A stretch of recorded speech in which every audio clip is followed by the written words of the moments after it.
and it Yeah, becomes fun.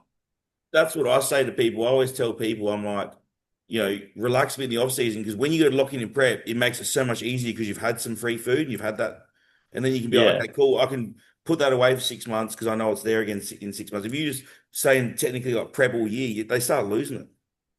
yeah, and like one of the biggest things I find is understanding like the balance between like, okay, you can have like a little extra food. So say, you have a partner on a Saturday night, you go out and you have like a steak and then chips, Mm, with a salad, and it's fine, like everyone knows how much protein is in a 300-gram steak. yeah, Is there going to be some extra fats from the way it's cooked? Probably.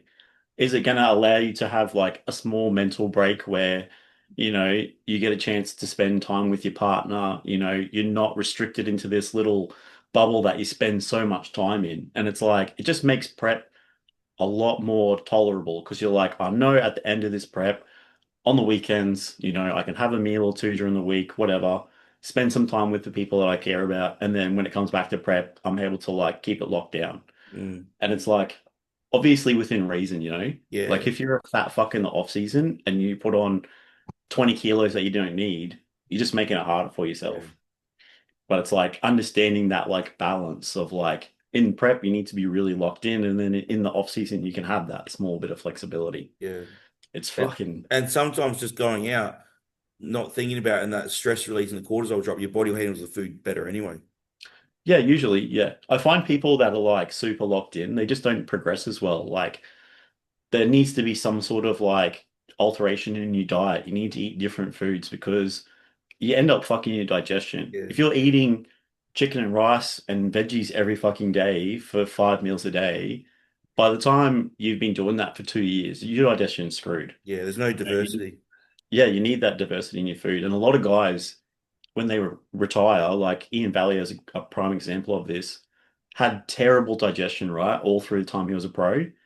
Retired, relaxes on the food, digestion's way better. Mm, And these guys are like the top 10 bodybuilders in the world. And it's like, if they just relax a little bit, they might find that they actually improve somewhat. hmm Like by keeping that little bit of diversity in, sometimes you can be way better.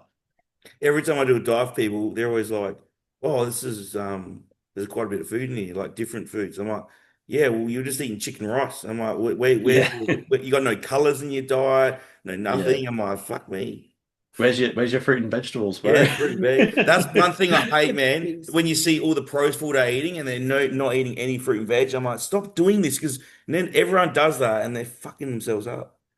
Yeah, like no micronutrients, no quality fiber, there's a lot of things that come from fruit and veggies that aren't just micronutrients too, Yeah. like flavonoids and stuff like that, hmm which is super important.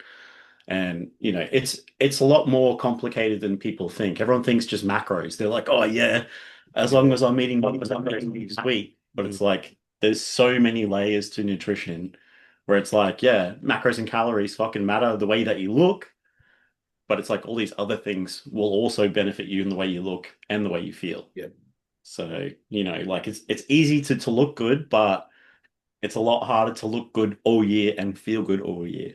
Yeah. So, Not only that, like the cravings and the fullness, like when you're loading your body with the nutrients it needs, you get less cravings. Like I said, everything yeah. becomes easier. Yeah. Oh, absolutely, man. Like making sure you got that electrolyte balance locked in. You feel fucking way better, eh? Like I know even for myself, like I'll get lazy sometimes and I'm just cooking chicken and rice and I'm like, I'll throw avocado and shit on it. It's easy to make, but it's like if I eat that for 2 weeks in a row, my digestion's fucked. Yeah. Like you need to have that variance. We So go to the markets every weekend, the local markets. yeah. We load up on like fruit and veg there because it's so much cheaper.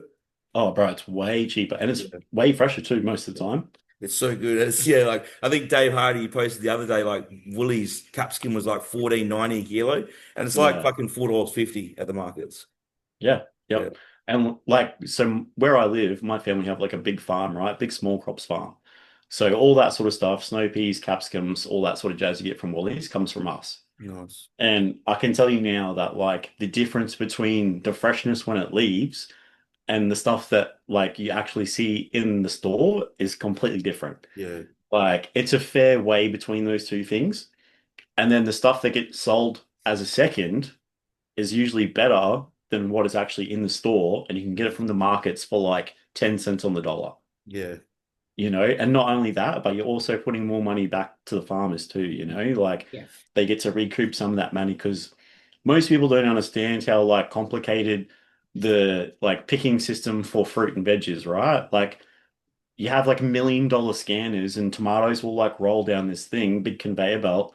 It scans them for color, size, texture, blemishes, the whole lot, right? Mm. It scans them and funnels them out and shit. And you should see the stuff that you throw away. Like every day you'd be throwing away 1,000 kilos of tomatoes, and it's just like it's perfect, man. Like Mm. it's perfect, but just isn't perfect for Woolies. So it's the fucking markets is usually the best place to get your produce from. Yeah. Yeah, like when with the COVID, I think it was no, it was the last prep babe, and we are going through like cucumbers were like fucking the price of salad was ridiculous. Yeah, Like if you had to have a yeah. salad every day, no wonder people can't afford to eat healthy from Woolies. It It gets gets expensive. like that, man. Yeah, And like not only that, like you go look at Macca's, like it's way cheaper. yeah, Like if you don't have money, and you don't exactly have any nutritional knowledge, you're just gonna let your kids eat fucking like the frozen chicken nuggets and shit, right? yeah. Because you can get a pack for like $2. Hmm. But it's like you could have made like a nutritious meal for the same price if you knew how to do it. Hmm.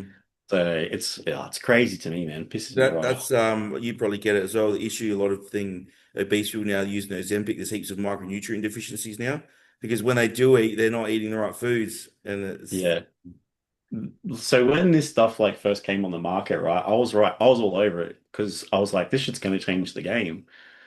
And when the first lot of studies came out, everyone was like, oh, you lose muscle, you get like fucking calcium deficiencies, etc. And I'm like, that's probably from their diet. I'm like, mm, is anyone actually sitting down and like analyzing what they're eating? Because it's very easy to take, a milligram of semaglutide a day, eat nothing, and lose a fuckload of weight. But you'll also lose a bunch of muscle. You'll lose a bunch of bone density. Your body will be fucked purely because, you're not getting any nutrients in. But if yep. you train, 3, 4 times a week, you eat a nutritious fucking diet and you have sufficient protein, you're gonna be sweet. Hmm. And now we're starting to see that, more people are starting to use it and understand it. And all of a sudden, a lot of people are sort of coming on board now with things like retatrutide, and tirzepatide. They're all a lot more like understanding of how it works now, and they're a lot more on board with it. Whereas like when it first came out, everyone was like, "Oh, it's terrible." And I'm like, man, you got to like look at things as a tool. Yeah. You can't expect them to just be a fiddle. Yeah, it's like with people say, "Oh, I take like lean people. That I take red because insulin sensitivity and all that." I'm like, I don't Yeah. know if it really improves that. Does it only improve that because people lose weight? Like, does it actually improve those markers, or is it No, only improve? Is it the main improvements coming from the weight loss? no, it does improve it. Because It I makes checked it my insulin absolutely. sensitivity, it didn't change when I was using Red. Did you do HB1AC test? I just did Or we my just, the finger prick blood glucose, yeah, that can be affected by a lot of things, like even yeah, hydration. That's why, GH, like, I hate, growth yeah, hormone. that too. Yeah. When was your last meal? Was it Yeah, 12 hours ago? Was it 14? yeah. Yeah, there's too many So, variables. yeah, way too many. You But need to do long-term I'd testing. say the biggest change you can make in your health markers is obviously if someone's like 30 kilos overweight, if you lose Yeah. that 30 kilos, your health markers will improve. Oh, by a shitload, man. Yeah. It's that simple. Like if you're fucking severely overweight, you lose a little bit of weight and you'll be sweet. Mm. Majority of Knee, people can fix most of their health issues by just being healthier. even your knees, people like, overweight people and having times they complain like, oh, my knees are too sore for exercise. I'm like, have you tried losing like 30 kilos? Because that's pretty Yeah. big weight off your knees. Yeah, well, even for myself, I know, like if I'm sitting at 105, my sleep apnea is bad, my Yeah. knees hurt. If I drop down to 90 kilos, sleep apnea goes away, knees don't hurt. Yeah. So it's like, but in the same aspect, I have all the tools to be that weight and I'm still not. Yeah. Yeah, I'd say it was me. Like in the off season, I could not sleep at 125. That's why I started smoking weed to get me to sleep. Yeah. Yeah, my sleep apnea was shit. I felt tired all the time. My acid reflux was stupid out of control. Now I'm in prep and I'm Yeah. lean. My acid reflux is fine, not an issue at all. Sleep's fine. Yeah. And like a lot of people don't really understand that. If you do bring that weight down, it's going to benefit a lot of things. Mm. getting fat is not beneficial for anything. What's Like going on, Cam? it's not helpful. Yeah, it's not. What's going on, Cam? No watch. Hey, yo, Matt. What's happening? There you are, man. Good, We're dude. talking about fresh produce and people don't, like pros don't put enough fruit and veg in their diet, and it bleeds into like other people not eating enough. Oh, yeah. Yeah. I still see a lot of pros if you like look at their stories and stuff. They don't really have a lot of fruit and veg You remember in their when I diet. know. Hunter was doing that like shake diet, and all it was basically like cream of rice and just meat and whey? Yeah, I think he was doing a lot of, what is it, the frosted flakes or frosted, Yeah, um, Yeah. That or was no, rice crispy treats or something, or yeah. rice krispies. Nothing So, with yeah. nutrients in it. Heaps of protein shakes too. Yeah. yeah, Heaps of Is them. that Ben? Is he still coached by Ben Chow? Yeah. Yeah. Yep. I believe so. So Yeah, yeah. I know they've had some time off. He had like some issues and stuff, and they're back again now, pushing Yeah, he had a apparently. shoulder surgery, didn't he? Yeah, Oh, did he? I think it was Yeah. that or something. It was either a shoulder issue or a digestion issue. It was one of the two. Mm. I think people don't realize how big he is. Like he Yeah. is huge, Yeah. man. He's big. Is People he don't five realize nine? how 5'9"? no, it'd be taller than that. What taller? Yeah, I reckon it'd be close to six I think foot. he'd be like, yeah, but he's like a massive human. I've seen him at Destination Dallas, and I've seen him at the Texas show as well. And just him walking around, like people don't realize how big he is. Yeah, they're huge human beings, man. Those big I guys. think I think people don't even like in Australia maybe don't even realize how big these open bodybuilders are. Mm. I have no idea. Like, They got no idea. How many times do Yeah. people say to me, "Oh, you don't need to get any bigger"? And I'm like, "What the fuck are you talking about?" like they say, like they want to go pro, but I don't think they actually realize what they're getting into, or Yeah. like what Yeah. actually a real open bodybuilder looks like When in you person. when you have guys look at like Sam and they're like, "Oh, Sam's huge," and I'm like, "He's a tall guy, but he's not big." You have some of these Mm, guys, they're like, 5'8", 300 pounds, like they're fucking yeah, massive. and you see Sam in person, like he's a massive guy. Yeah, Sam's a big guy, And but yeah, even like, still, I'm but small. still, yeah, compared to those top guys in America, like yeah, he's not Yeah, big enough. you get into that top 10, and they are just like huge human beings. Like Mm. obviously Hardy and that are shorter, but they're still like Hardy's so wide. He's nearly as wide as he is tall. It's like crazy to see. Yeah, yeah, Yeah. Well, look at Samson. What's he? 155 kilo at the moment. Yeah, yeah. I think it's 154 or something today. That's ridiculous. But we have guys that are big like that here in Australia. Yeah. Like Mike's pretty heavy. Dave. Yeah, Dave's pretty big. There's a lot of guys that are pushing that weight, but unless you have that sort of right type of tissue, it doesn't translate. Like you can be Mm. heavy, and then you don't really have that shape to your physique, and you just kind of don't have that same sort of pop. Yeah, you need small joints, good muscle insertions. Yeah. Yeah, there's a huge difference between someone that's really big and someone that's like a top pro, and Mm. it's purely your parents, like Yeah, they're it's just a genetic thing, really. The top guys. yeah, yeah, absolutely. Like you can have as much work ethic as you want, but everybody at the Olympia works hard as fuck. Yep. They're all doing as much as they can. So it's like the difference really is just your genetics. How can you handle the drugs? How does your body respond to them? How do you grow? How does your body handle the amount of food? How does your health stay good? All that shit matters. And the amount of time they've been doing it for. That too. Yeah. I Yeah. think people don't realize how long that actually takes as well. Yeah, because it's Mm. slow, man. If you're gaining like, say, 80 to 100 grams of tissue a week, that's good. Mm. Yeah, Like that's a it lot is. of muscle. And it's like people will be like, they think they're going to add like kilos in like a couple of days. It's like, nah, it doesn't work that way. Doesn't matter how much stuff you take, you ain't growing that fast. Yep. No, they just see the scale number go up, and they're like, fuck, I'm getting huge. Yeah. I just see the scales going up. I'm like, fuck, it's going up too quickly.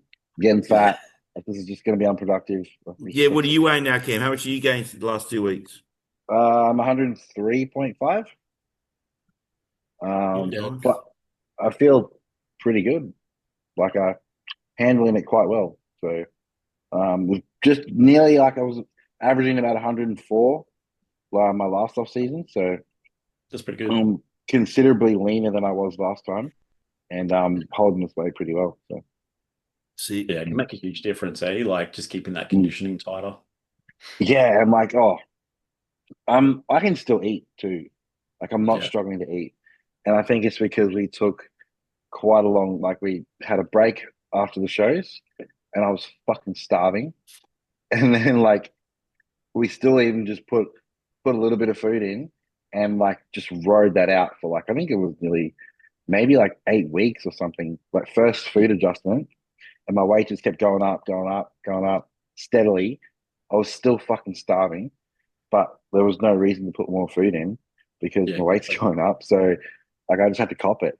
And Mm. now we're only at the stage now where it's like I've had 2 food bumps. Yeah. Yeah, sometimes it's the best, keep that ghrelin high and the body's like just absorbing all those nutrients Yeah. rather than, trying to overload yourself or trying to catch a rebound too hard and you end up just getting fat. It's Mm. staying leaner is a much more productive thing to do. Then when you Yeah. feel hungry, you feel better because your stomach's Yeah. flatter, you're not bloated, you don't feel sick. Mm. And when Yeah, you, you Yeah. like you feel said, it. when you enjoy the food, when you salivate, you already start the digestion process. Yeah. Mm. There's a huge difference. Like people don't realize how detrimental it is to get fat. Like I hate it. It's really frustrating sometimes to be trying to convey it to clients and it's they don't really understand that you need to actually practice that self-control and it's like you can still have freedom within that but understand that gaining 2 kilos a week is not going to be conducive to what you want to do. Mm. Yeah. And I think it comes down to the level that people are at as well. Yeah, Because it's something that I've only really mastered, I think, in this off season. And the last one. The last I had a very diligent one last year as well. But this is just like even more diligent. Like I've had probably 2 free meals in the whole off season. And yeah, that's by choice too. Like my coach isn't saying you can't do this, you can't do that. It's just what I want to do. Um, and I think I've just been able to just really like make it my priority and shut like everything else in my not no, not in my life out, but like bodybuilding is my priority. And I don't think a lot of people can like if we're dealing with amateurs or whatever, they can make or they have that mindset that bodybuilding is my priority. yeah, And I'm making it happen, and I don't give a fuck what else is going on. So yeah. like I think it's a bit tough, you know. That's the mindset you have to have but like as Mm, a pro and especially as like a top pro it's your mm, job at the end of the mm, day the way that you look is your career. So it's mm. like just the same as if you worked in an office job, you wouldn't, go into work and half-ass it. You do it Yeah, all properly. And it's like for yeah. you, hopefully that pays off. And obviously it is. Like Mm, if you're sitting at 103 and still way leaner than you were the last time, you've obviously progressed a lot. So that's good. I know I'll mm, definitely have my best off season coming up because Cam will keep me accountable. Yeah. mm. Beat you into But I place. just think trying to relay that to someone who's new to the game or just like Yeah. in the amateur scene, like I think they're still trying to balance their life or like they're still trying to have a balanced life. Where Yeah. I'm like, I don't want to. I having me for me having a balanced life isn't going to get me where I want to be. Yeah. Yeah. Also, You your got to habits are in place. Like it's so easy. You don't. When you early on, you need a lot of discipline. Whereas when you're Mm, at our stage, Cam, it's just like it just. Oh, how'd you make your meal? I don't know. Or I just made it. It's habit. You go in the kitchen, the scales yeah, there. yeah, Done. yeah. Oh, I forgot to take. I got caught without a meal, so I went to Yeah. the fucking shops and bought what I could But buy that exactly Yeah. exactly matched my macros. And I even bought a fucking pair of scales so I could weigh it too. Yeah. yeah. Instead they instead like in like an amateur's excuse would be, oh, I just got KFC or I Yeah. got macros or It's something. always the worst choice. Yeah. Yeah, but It's like, bro, you can you, just duck to there's a Woolworths like five yeah, minutes from everywhere. Mm. yeah, Like I live in the middle of nowhere and there's like three Woolworths like yeah. within 10 minutes of my house. You can get Mhm. like muscle chef meals at servos now. Like, Dude, just you can buy a can of tuna and some rice yeah, crackers. Yep. Like It's exactly. not literally. hard. It's not Or you hard. can buy a fucking banana. Yeah. Like, Yeah. yeah, it's I think for most of them they just use it as an excuse, Yeah. right? mm, Like mm, if you're not in that mindset of like if I don't be 100% on my program, I'm not going to make the progress that I need to make. And especially for someone like Cam, who's mm, obviously already pretty advanced in his career, for him to make progress now, he has to be that locked in. Mm. mm, Whereas I think for a lot of the amateurs, especially when they're like starting out, they still see some progress anyway. And it's like they don't understand yet that if you stay locked in all the time, you're going to make significantly more progress. You're going to be able to stay in the off season for longer. You're going to keep bringing more tissue for longer. Whereas like for someone like Cam, he knows that. Mm. Yeah. So it's easy for him to follow it along. Yeah, and I think when you're like in the amateur scene too, you have your little things that you can, you get away with, or like your little Yeah. things of like, oh, this is okay, this is all right, Yeah. and like You're I in think, prep and you can have an extra cookie or two. yeah, I, like it's just, as you get older as well, you enjoy the simple things, Cam. Like, mm, oh, now I'm in the off season. All I want is I just want to go get a coffee with the milk. And we're talking like it's like that much milk in it, but it's like that's all you mm, need, and you're just happy straight away just because you can add that to your diet. yeah, It's Yeah. little things Whereas like that. most amateurs in Australia are like, I just want to go to the pavilion on the weekend and eat donuts. Yeah. yeah, yeah, It's like, fuck, you can't, man. Like maybe if you're a bikini girl, but like Mm. if you're a serious pro, like you need to be focused. yeah. But how are you going, Matt? Is how's Yeah, your good man. coaching? What do you got happening Yeah, this year? flat out. I've got one, two, three, four, five, six clients for season A, and Yep. then about eight for season C. So I try to keep it like pretty chill. I can't really handle the big numbers like some coaches do. Hmm. Some guys will have 20, fucking 30 clients for a season, and I don't like the volume, so I just keep it Yep. low. Keeps it easy for me. Make more than enough money, so I'm pretty chill. Did you want to But give yeah. any of the season A people shout outs? Because I can share the screen if you want. Oh, nah, No. nah, Have you got nah. any open bodybuilders? Yeah, Cole. Cole, No. he's from Victoria, down Yeah. Geelong. Is he a So super heavy? I reckon he'll be a heavyweight, top of the heavyweight class, I reckon. So Me and Dave are trying to piece together who's going to be a super heavies with us at nationals. yeah, I don't know, man, to be honest. Like, because I'm so focused with work, I don't really get to see a whole lot. I try to. Most of the time, I don't even get to watch the shows, man. Yeah. So, Yep. like, I think it Heavyweights was are always the last. most stacked. Heavyweights are always, I love watching the heavyweights. Yeah, yeah. Mm. Heavyweights are my favorite too, mostly because, the super heavyweights, a lot of the time, they don't bring the same condition. Mm. Like obviously they're going to get judged more on the level of muscularity that they have. And I find that the heavyweight guys like come in really dialed. Yeah. And even the light heavyweights too, Yeah. like they fucking push the condition really nice, which is, I love to see that, Mm. I love to Yep. see people working, but yeah, I'm pretty much flat out. Like I'm pretty much booked out completely. So, but I'm always looking for new fun little projects to work on. If something exciting comes along my desk, I usually make a space for it. Yeah, Yep. that's cool. Like you're at the point with your coaching now that you can like pick and choose Mm. who you Yeah. want to work with. So. About 75% of my actual work is like Gen Pop. Yeah. That's So the I Yeah. deal fun with one anyway. yeah, I deal with a lot more Gen Pop than you'd think, but the bodybuilding aspect of it is more just the part that I enjoy.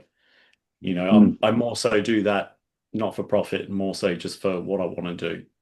Yeah, I find it's more like exciting, and you have to like use your brain more, and like it's Yeah. like more troubleshooting, and like it's just I find it more exciting. That's why I you like can't have, you can only have like that 80-20 percentage. Because otherwise, if Mm. you did too many preparing class, your brain's just, you're fucking overloaded. Yeah, well, I think with like when I'm finished bodybuilding for myself, I think I'll lean more into coaching bodybuilders. Yeah. Because yeah. Yeah. Matt, we were talking to Dean last thing about how he sort of has like a name to it now, where people that go of him they're always more serious people because of where he's at. Yeah. What's your selection pro now that you're more established? What do you have a selection process where you're like, well, I'm not taking on this guy because I know he's going to waste my time, or do you have any kind of like red flags you look for, or do you have a sign up? Do you just take anyone, or do you have some kind of selection process? Nah, I don't take everyone, especially when it comes to bodybuilders. Generally, I'll like look at how they've performed in the past. I'll have a chat to them about what their future goals are and like the systems that they've used and the way that they like to train because Mhm. like realistically, I can coach anyone, right? Like once you've been doing it for a while, you've trained a million different ways. You can get anyone lean a million different ways, but it's like finding people that are going to fit well with you, not only in a work relationship, but more so in a personal relationship too, right? Because your personalities kind of need to fit each other. So if I find I have a client that comes to me and they're like, "Hey, I want you to coach me," blah blah blah, and I'm like, "Oh, I think that maybe someone like Dean's going to be better for him," I'll just recommend him.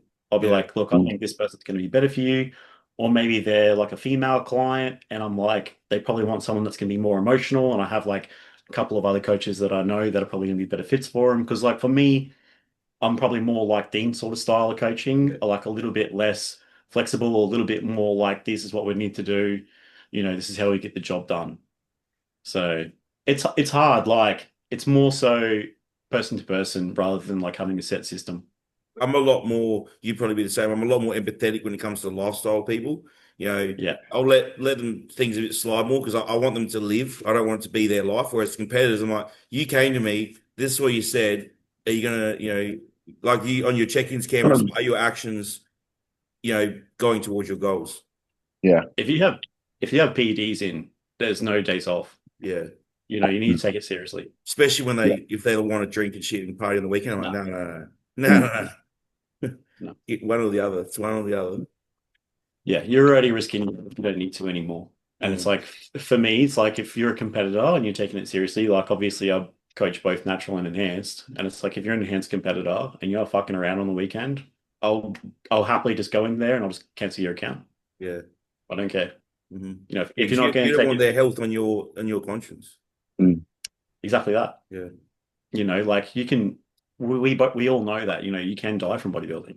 Mm. So it's like if you want to fuck around and, you know, take PEDs and take recreational drugs, don't want to borrow it. Yeah. Even when I've had clients come to me just for preps and I'm gonna do my own off season.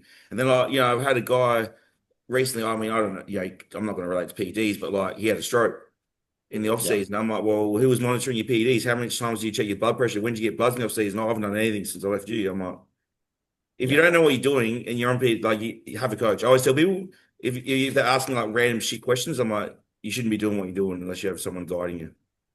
Yeah. That like even for us, like we have a doctor we work with, Yeah. you know, that takes care of everyone's blood work and all that sort of stuff. So it's like, you know, if I'm not the one that's coming down on you, he will be. Mm-hmm. So, you know, like at the end of the day, it's not something to play with. Yeah. Yeah, I've never just taken anything willy-nilly. Mm. Yeah, No, ever. absolutely. No. It's always been through Dean. Yeah. Mm. Yeah. There was a while, like a fair while ago, there was a big chunk of time where people were just like so reckless, you know, like especially with the festivals and all that sort of jazz, you know, like probably around those early 2010 sort of The era. Ziz days. This is era, yeah. And you Yeah, know, guys were yeah, just like pumping Tran and going to a festival and like dropping caps and shit. And I'm like, bro, you're yeah. playing a dangerous game there. Mm. You know, and those are the guys now, you know, you see them and they have all these health issues and stuff, and you're like, well, you know, maybe you should have taken it seriously. Like, I know there's a couple that are sort of from that time frame that have like, you know, long-term kidney damage, all that sort of stuff. And obviously, you know, with Ziz, he passed away. So Yeah. it's not something to be fucked around with. You got any big plans for 2026 or just keep on keeping on? Just keep doing the same stuff. Like I'd really like to work on trying to get towards a qualification for the Olympia for one of my clients. Yeah. So we'll see how that goes. But that's kind of like the end goal for coaching wise. And then obviously, you know, for me, work wise, I want to work towards getting my PhD. Like that's kind of like my end goal. So In what's that in? nutrition. Nice. So I'll get there eventually, but you know, just takes time. Obviously, with Yeah. work and stuff, I don't get a huge amount of time to work on it. But yeah, Yeah, that's the end I've goal. got 2 units left in my nutrition degree. Yeah. Well, with your Thanks. coaching, that I suppose if we stick into nutrition, where is some of the areas that you see that like most bodybuilders are lacking, or areas that they Micronutrients. can fix up? Micronutrients, yeah. Yeah. So like obviously most of them are pretty good with fiber now. Like that used to be a huge issue back in the day. And like just gut health, right? Like the way that they're absorbing food, the way that Yeah. food passes through them. That was for a long time, you know, like a big issue. And more so now because so many people obviously understand how macros work, right? Compared to back in the day. But it's almost become like they're too obsessed about macros and aren't understanding that, you know, micronutrients and other factors, you know, make a huge difference, right? Like it's easy to look good on the outside, but if you feel like shit, you know, like it's not beneficial at all. So one of the biggest things that I work on with my guys now is like making sure that you have like a complete diet. You know, Yeah. like it's all good and well to consume the right amount of macros, but at the same time, you need to make sure that, you know, your body's getting all the micronutrients it needs, all the electrolytes it needs, making sure you're probably hydrated, making sure that, you know, your gut lining is healthy, making sure that your intestines are working the way they need to. Like that stuff to me matters the most because Yeah. it's like anyone can get shredded, right? Everyone knows how to restrict calories, everyone knows how to do cardio, very few people know how to stay healthy while doing it. Like you get to end of a prep, your test levels shouldn't be zero. Mm. If you're a natural competitor, you should be looking at ways to manage that through your nutrition, through the way that you're training, through the way that you're pushing your body. A lot of guys will just smash themselves into the ground. And it's like, what are you doing? Yeah. Like, yeah, you're lean, but A, you feel like shit, and B, your performance is even worse. So it's like, what's the point? Mm. What what are some of the predict or things you've found that you've made success amplify for your clients? From when you started coaching to now, things that you reckon I do this now, or you've upgraded and you have more knowledge in something that's propelled your athlete's success. Oh man, honestly, like when I first started lifting, right? Like you got to think, it's 2004. You would go to the library to get a book to learn about this stuff, right? Like starting strength was like one of the ones that we had back then. Mm, And then like through time, we had guys like, Scott Goble coming up. And they had like their muscle TV show that they had with Tony. mm, That sort of stuff was like bringing information and all that sort of stuff was coming forward more and more. And it's like the amount of information that you can consume over that sort of time period is what really changes the things the most, right? Like it's that process of thinking like when you first start doing something, you feel like you've mastered it. And then as you get deeper and deeper and deeper and deeper into it, you realize you don't really know anything. And it's like for me as a coach, the biggest change I think for my clients was kind of like coming to terms with that and like making sure that not only am I up to date with my knowledge, I'm also open to trying new things and yeah. changing the style that I use and, being more receptive to them and making sure that they have, all the tools that they need to succeed. And I think that that's like the biggest thing for me was like understanding more and more that every single person isn't going to be, a set way. You're going to have to understand how to do it for everybody. And Mm. it's like since I've sort of figured that out and like made being more understanding with my clients, especially my lifestyle, I find that it's a lot easier for them to make progress. Do you find that as well? Like obviously because your knowledge has increased, when you can be more open-minded because you have a broader understanding of things. Yeah. Yeah, Yeah. absolutely, man. Like the more you understand about a topic, the more open you are to new ideas because you start to understand more that there's like 1,000 ways to skin a cat, right? Mm. Yeah. Like it's super easy to restrict calories, it's super easy to restrict food, but it's like, okay, cool. How do we stay healthy while we're doing that? Making sure that we're getting in those micronutrients, flavonoids that we need, any sort of things that are laid within nutrition, making sure that they're all there as well as that calorie restriction. Yeah. What about you, Cam? What's something that because obviously your coaching career hasn't been as long as Matt's, but what's the biggest impact that you've found you've changed right now with your experience? It's not something that I've changed, because I think it's all pretty like, calorie deficit to Yeah. calorie deficit. Yeah. The training's pretty easy to like manage. I think something that I've actually looked a lot more or been paying a lot more attention to lately is what's going on outside the gym. Hmm. Yeah. Like what's going on in the athlete's life or the client's life that's causing them stress that's then stalling progress. Yeah, outside factors. So I think that's been huge. And that's something that I even came to a realization with myself is how much easier a prep is when you have your life managed and Yeah. when you just don't have any drama in your life. And there's just like you have a good sleep schedule, good training schedule, like everything just flows nicely, everything's nice and predictable, and you don't have anything coming out of left field. Everything just motors along nicely.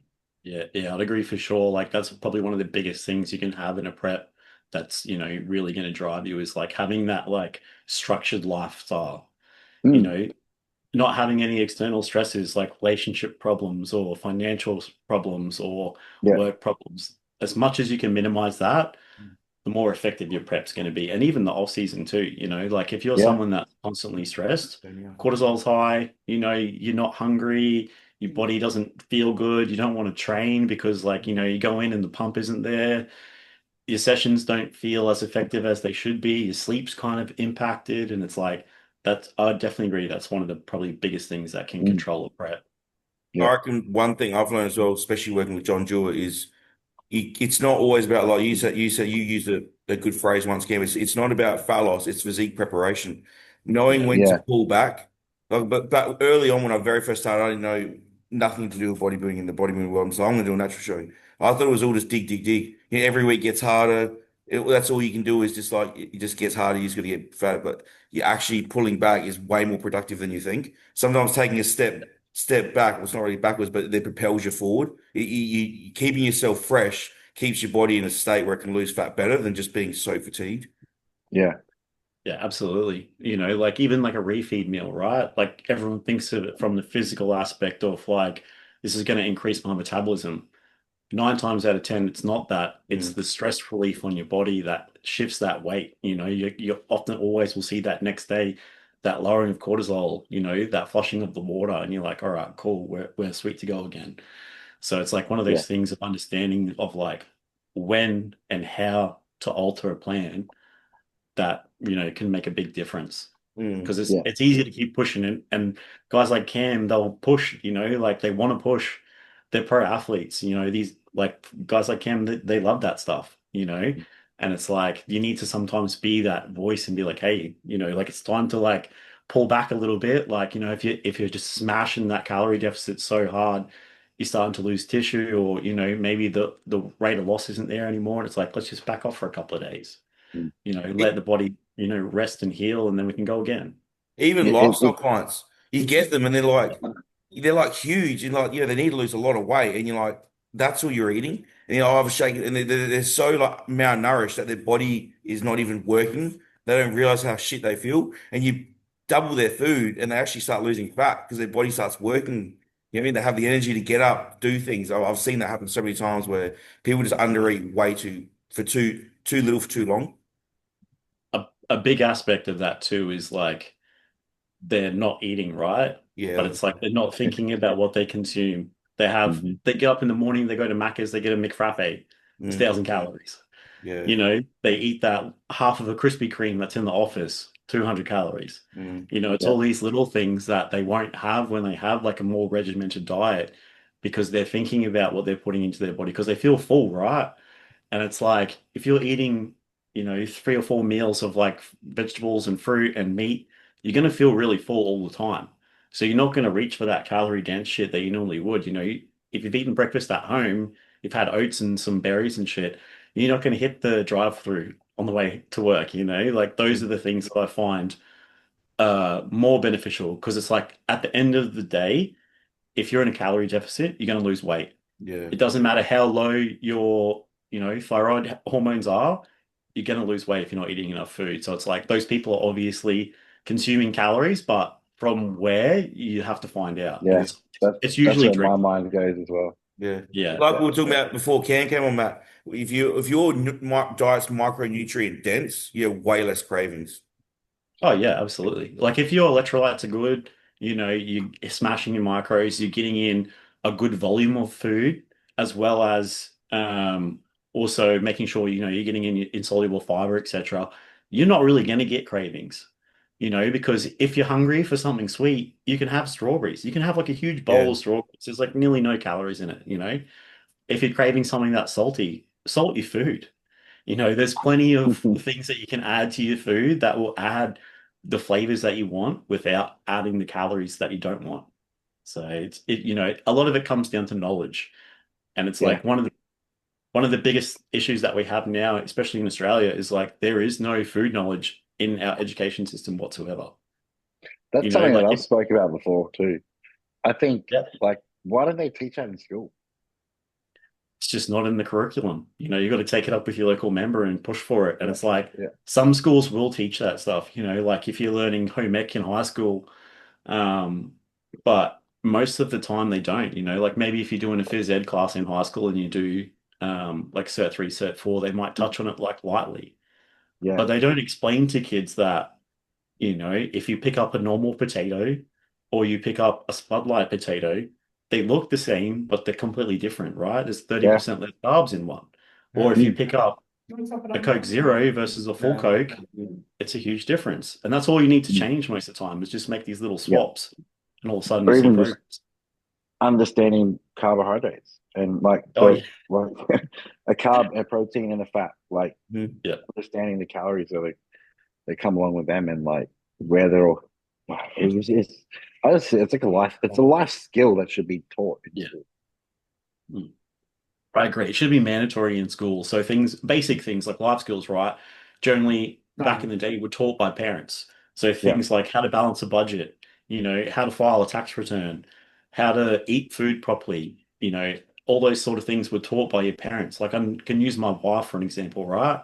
Her parents taught her all those skills, and it's like she did activities, etc., all through primary school and high school, and like now she knows she's never been fat in her life, right? Like she's always had abs. Just because she knows, like, okay, if I'm starting to get fat, I can restrict my food a little bit and increase my cardio a little bit, and then my body composition goes the way I want it to. In the same aspect, she knows that if she eats her fruit and her veggies and her protein source for the day and her fats, like from healthy sources, she's going to feel good too. Mm. So it's like teaching these kids is probably the most important thing that we can do because it's so bad now. Like, the parents are just so busy with work.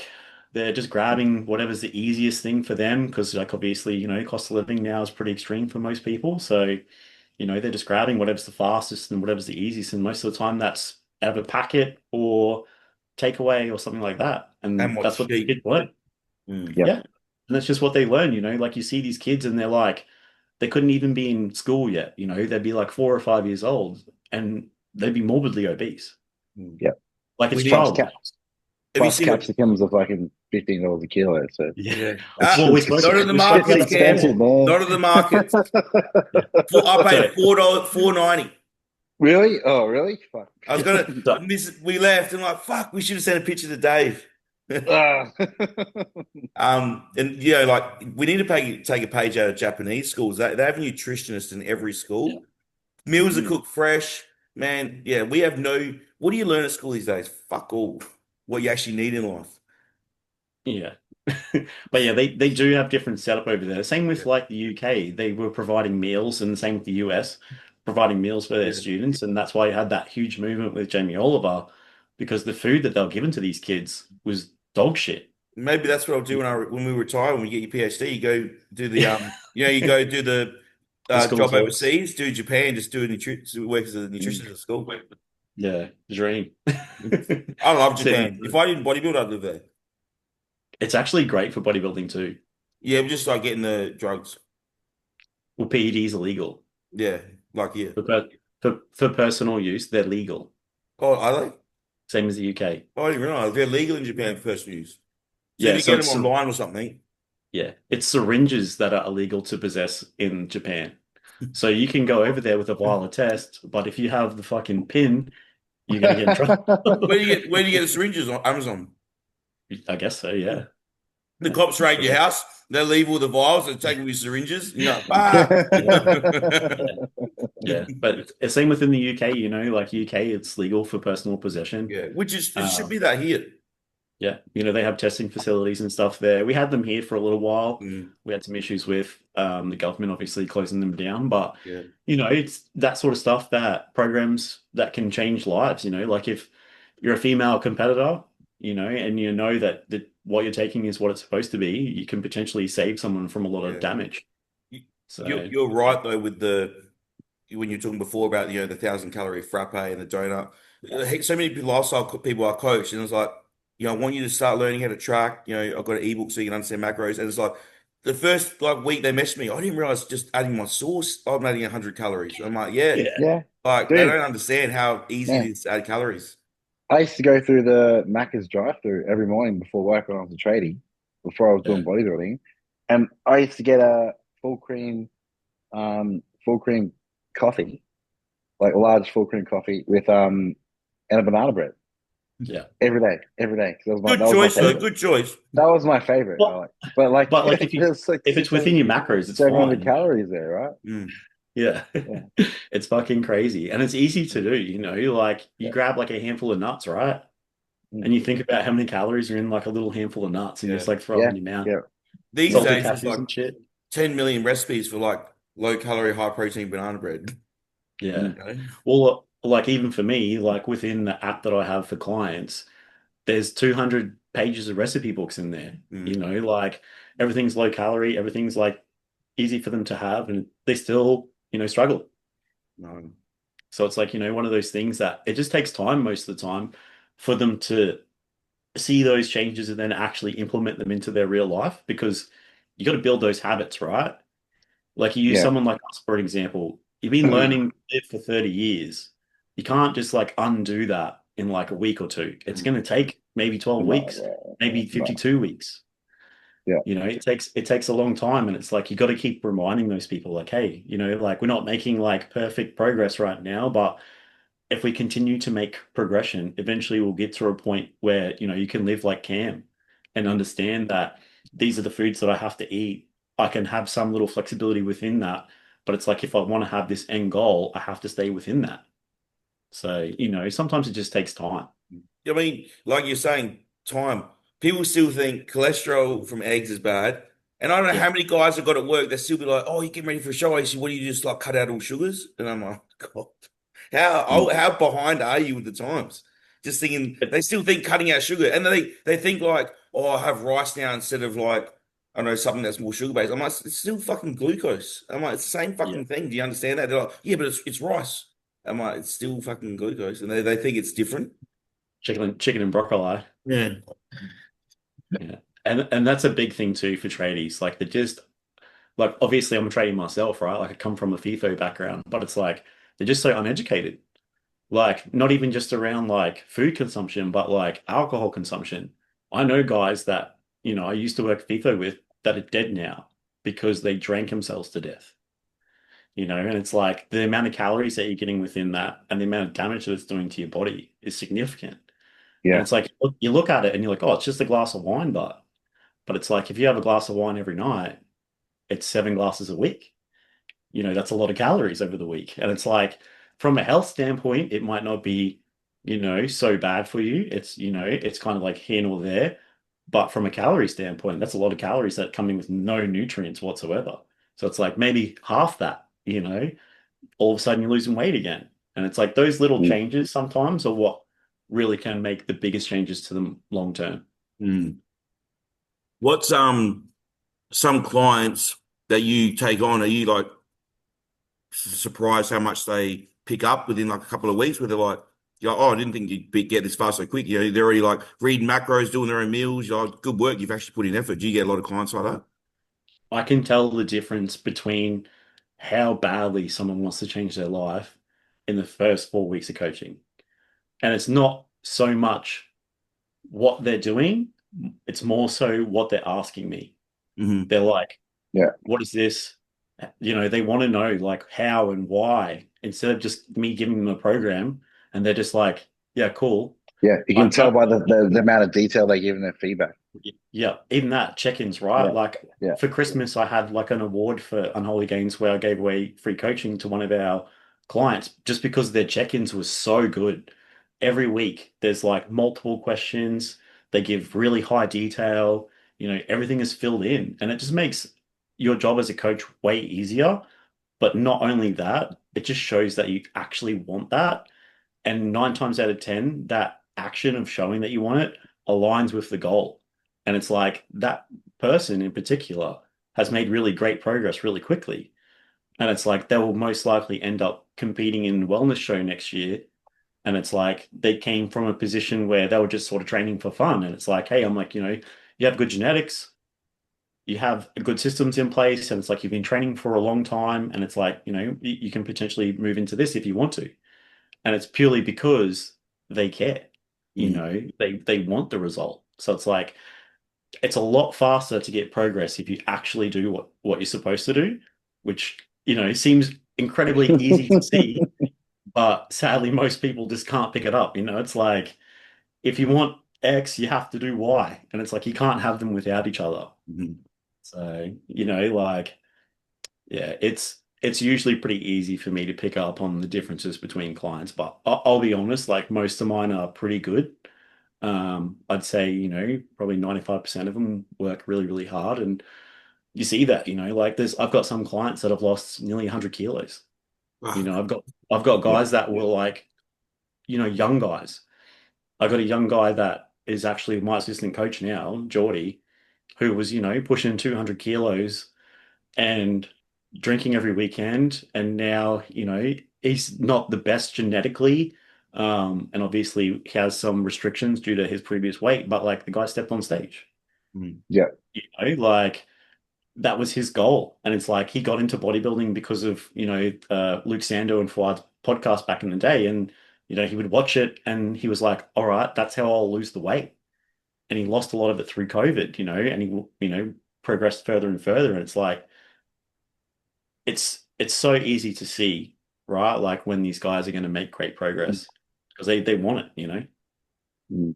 I've got people at work that are like, "Oh, I want to lose weight." I'm like, "You've been saying that for 6 months now. What have you done about it? Nothing. You don't want to lose weight. You want to lose weight, but you don't want to put any effort in." Yeah.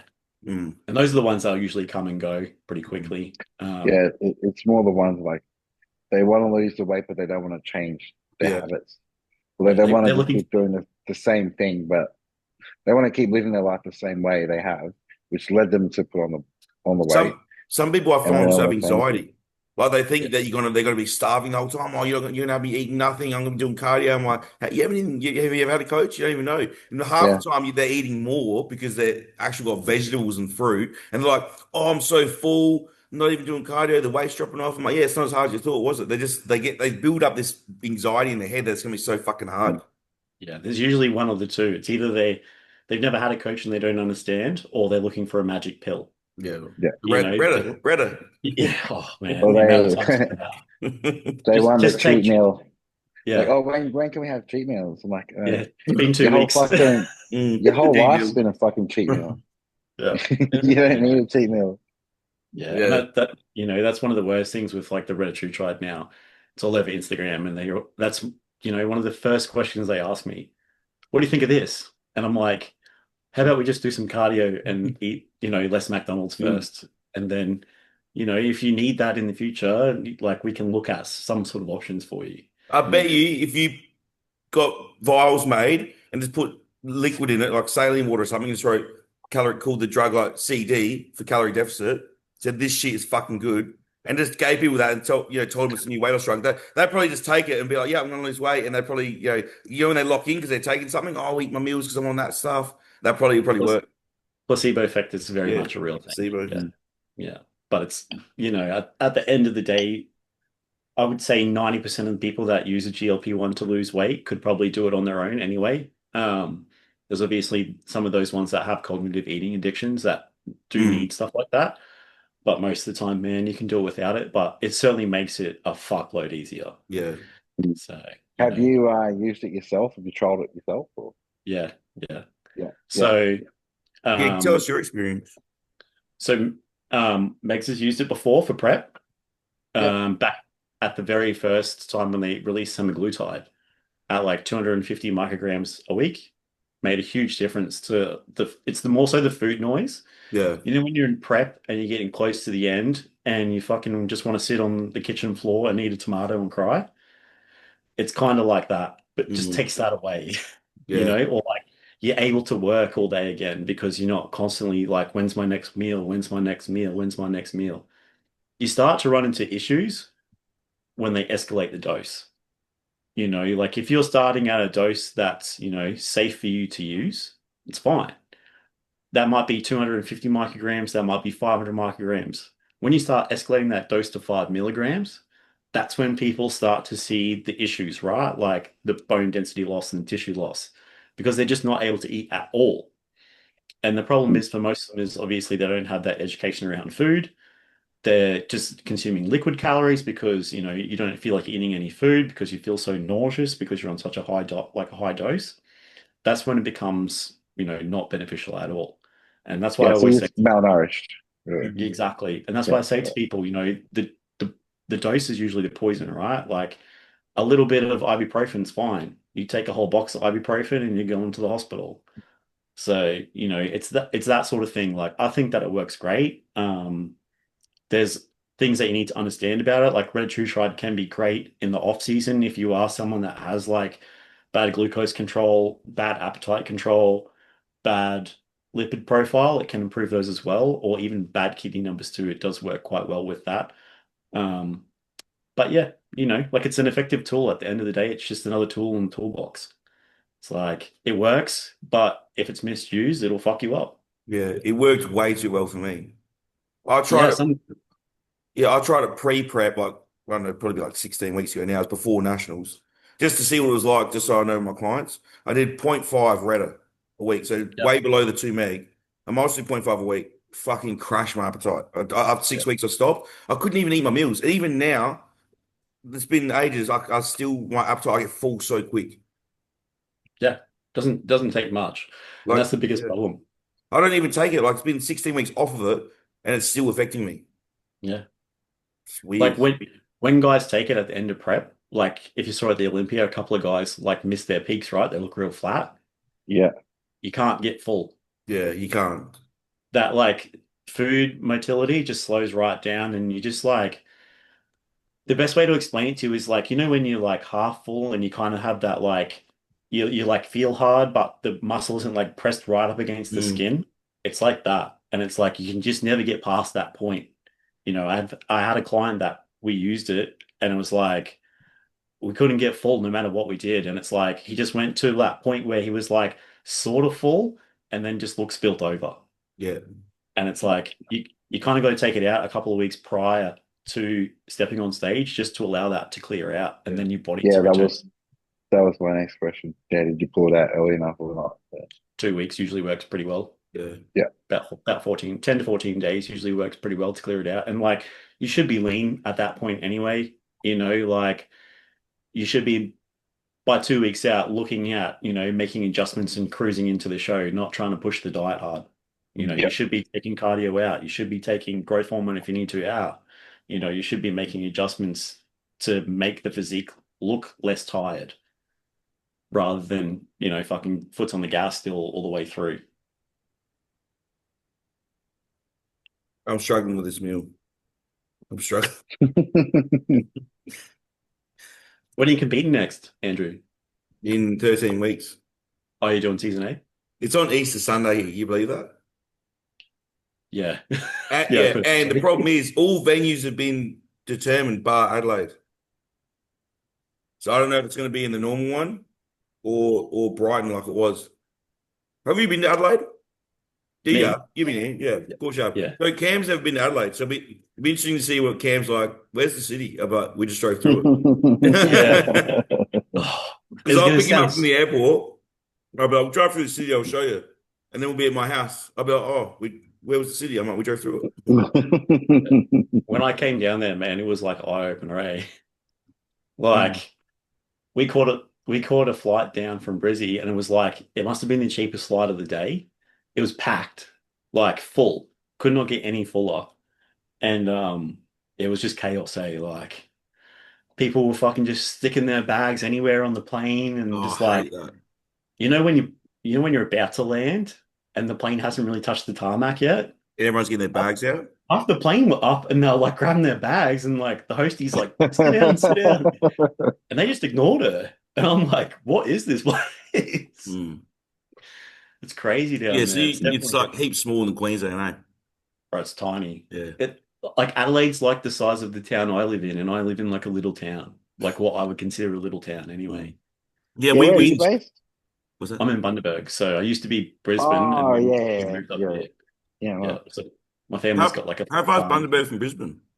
about I think 4 that's hours. 4, yeah. I've driven there before. Yeah, Adelaide, we whinge when we have to drive down south and it's only an hour drive. Yeah, nah.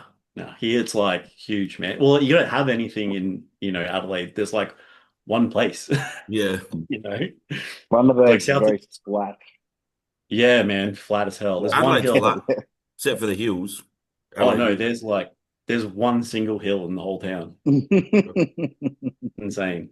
But we have the Southern Hemisphere's biggest world gym.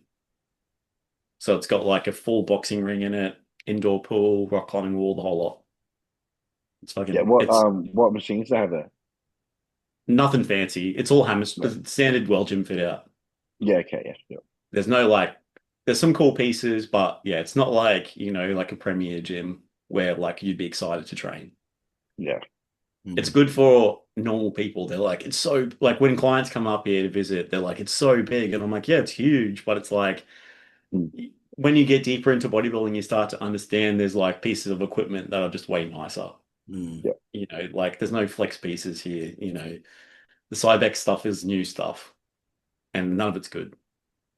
So, you know, it's good town, but like it's mad because it's like from my house, it's like 2 minutes to the beach, and then it's like, you know, 5 minutes to the gym, and then to get groceries, it's like 5 minutes away. And obviously, like all my family lives here too, so that's a big benefit for me. I'll tell you one good thing about Adelaide though. There is a shitload of gyms. Yeah, Jeremy's. Mm. What do you mean? Like the Fitness Factory, Riderwares, Anytime, Good Life, the one-off gyms. Like no matter what, you probably can drive to like 4 gyms in 5 minutes from wherever you're. Yeah, Gold Coast and Brisbane's a lot like that too, Is but it? Oh, okay. yeah, Mm. yeah, man. Especially north side of Brisbane, man, there's a shitload of gyms. Yeah, I need to do more exploring. I've seen more out in like overseas than I have in my own country.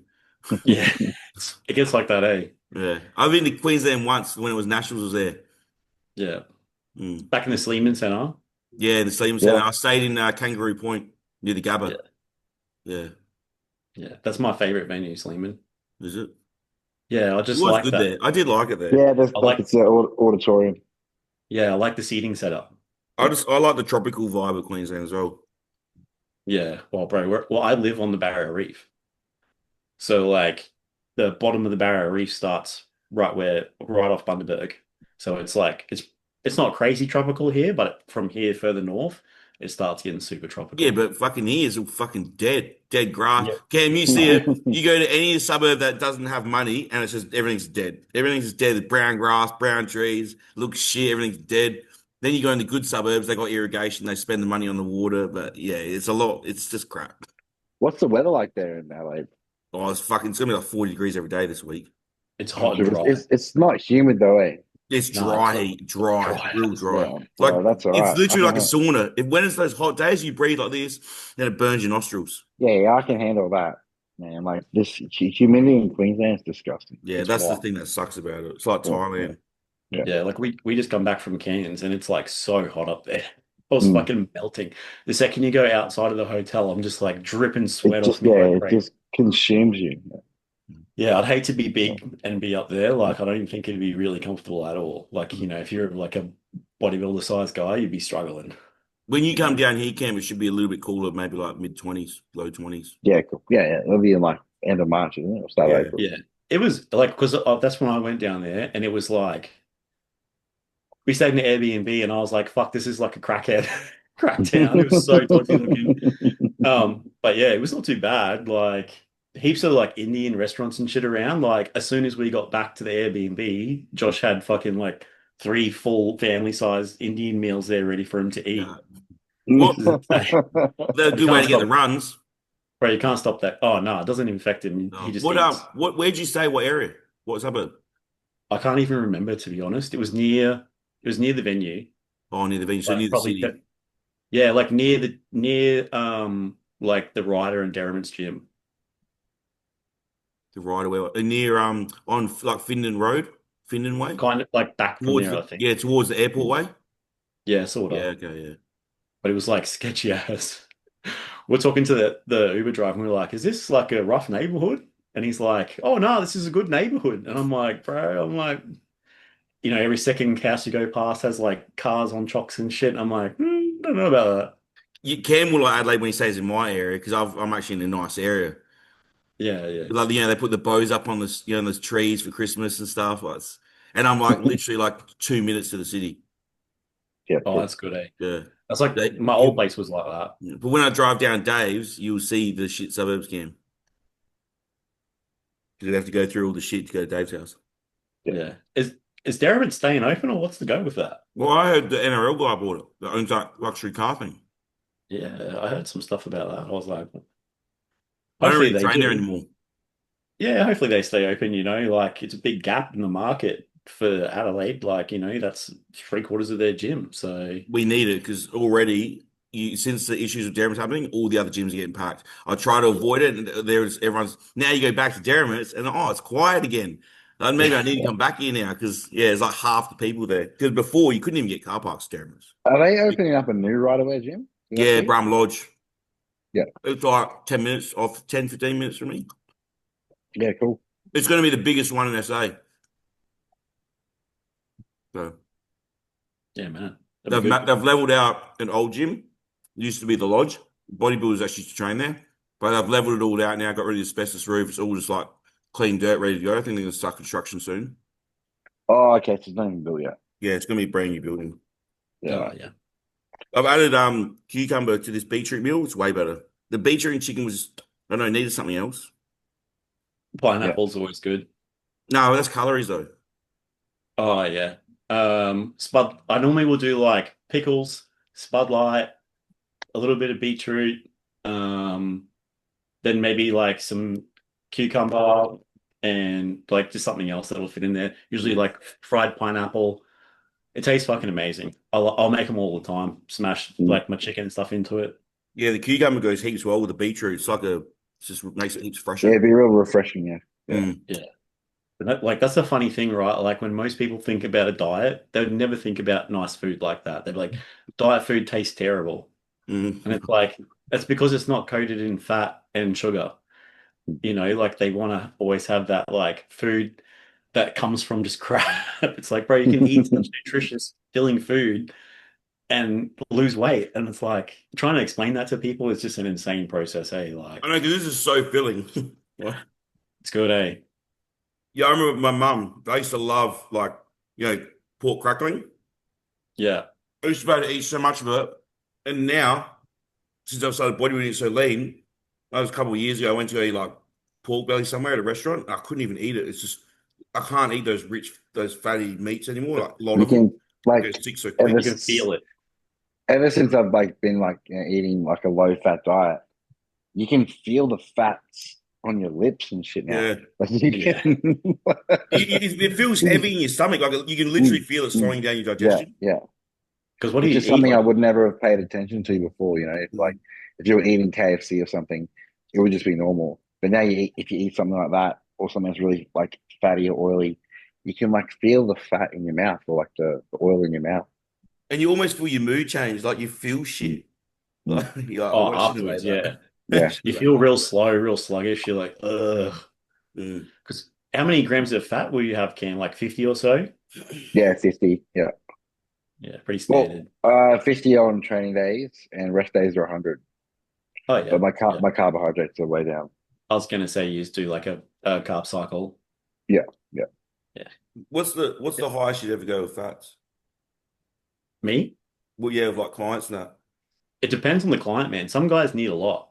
Like, so generally I'll be like looking at HDL, LDL profiles. Mhm. And if that, how like obviously a lot of guys have crushed HDL, it's like, all right, cool, we need to boost that. So we might go through periods where there's like 100 to 125 grams of fat, Mhm. And they just have lower carbs. And we're just trying to Mm. improve that, lipid profile. Yeah, so the calories stay the same, but you just drop carbs Yeah, for so the generally what I'll fats. do is I'll just like cycle through the calories and just like up carbs, up fats, the same as what Cam's doing now. Like it's not groundbreaking stuff. But you're always doing something in response to a need, right? If you have a client and they have a bad hormone profile, bad lipid profile, it's like, all right, cool, we might need to look at fats. Because cholesterol is the thing that you need to make hormones, and it's like, where do we get that from? We get it from the fats.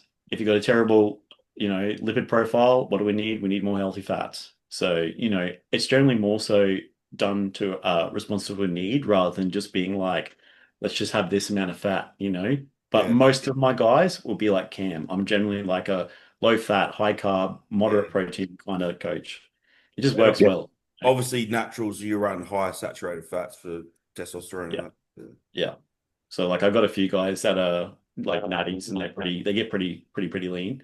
And it's like when you are getting that lean, you obviously need to support hormone production as much as you can. And it's like at that point we'll probably crank the fats right up. It's weird when I'm coaching a natural, I'm like, oh, saturated fats. And they don't come to like my head as quick as like good fats. Because I'm always programming for enhanced guys. I'm like, oh yeah, saturated fats. I haven't put them in a diet in a while. Yeah, you need them Would for the old hormones. Yeah, would you go actually lower protein to keep fats in? I would. for naturals, especially As women. long as they've got adequate protein, I'm Yeah, like happy. how like per body weight, what would be the lowest you Usually would like go? two, I'd usually go like 2.2 for protein. Yeah, you wouldn't go lower than that. I don't I'd go think to you need to. 1.6, 1.8.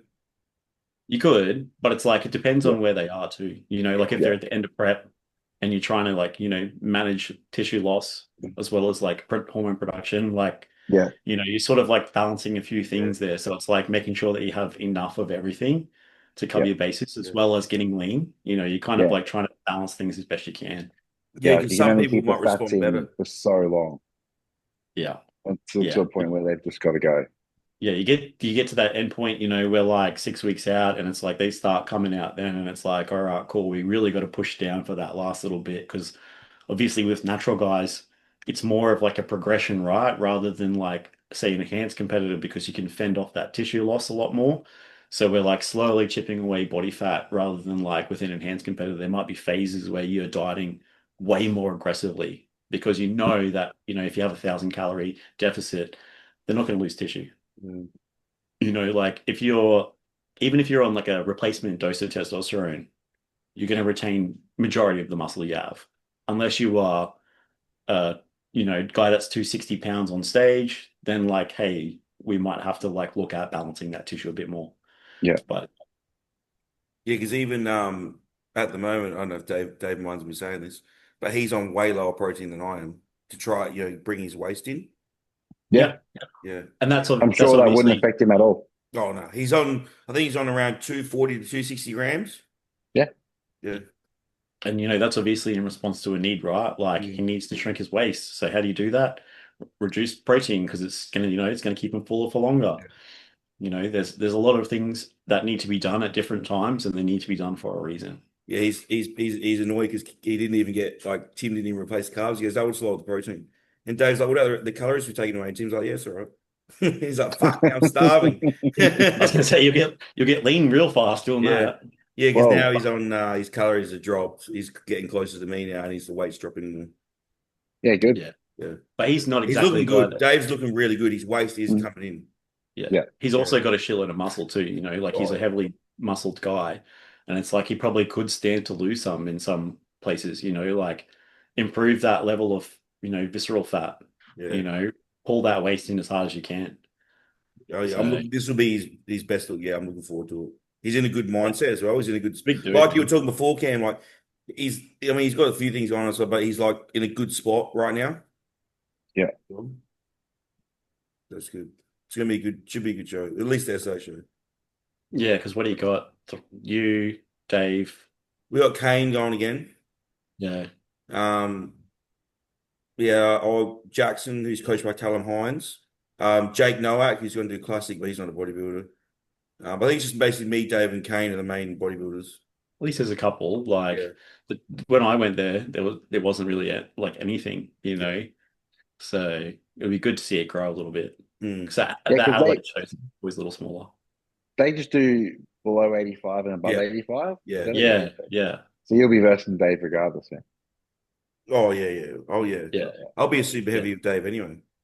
Mm. Maybe Yeah, maybe. We'll Depends how see. lean you actually get. we'll Mm. see. Like, you don't have to be anything. We're going to bring you Yeah, Yeah, the best look. You don't have to be fucking super. yeah. that's the Yeah, biggest. It'd be pretty That's the hard to get biggest below thing. 102 with clothes on at weighing, though. But yeah, you never know.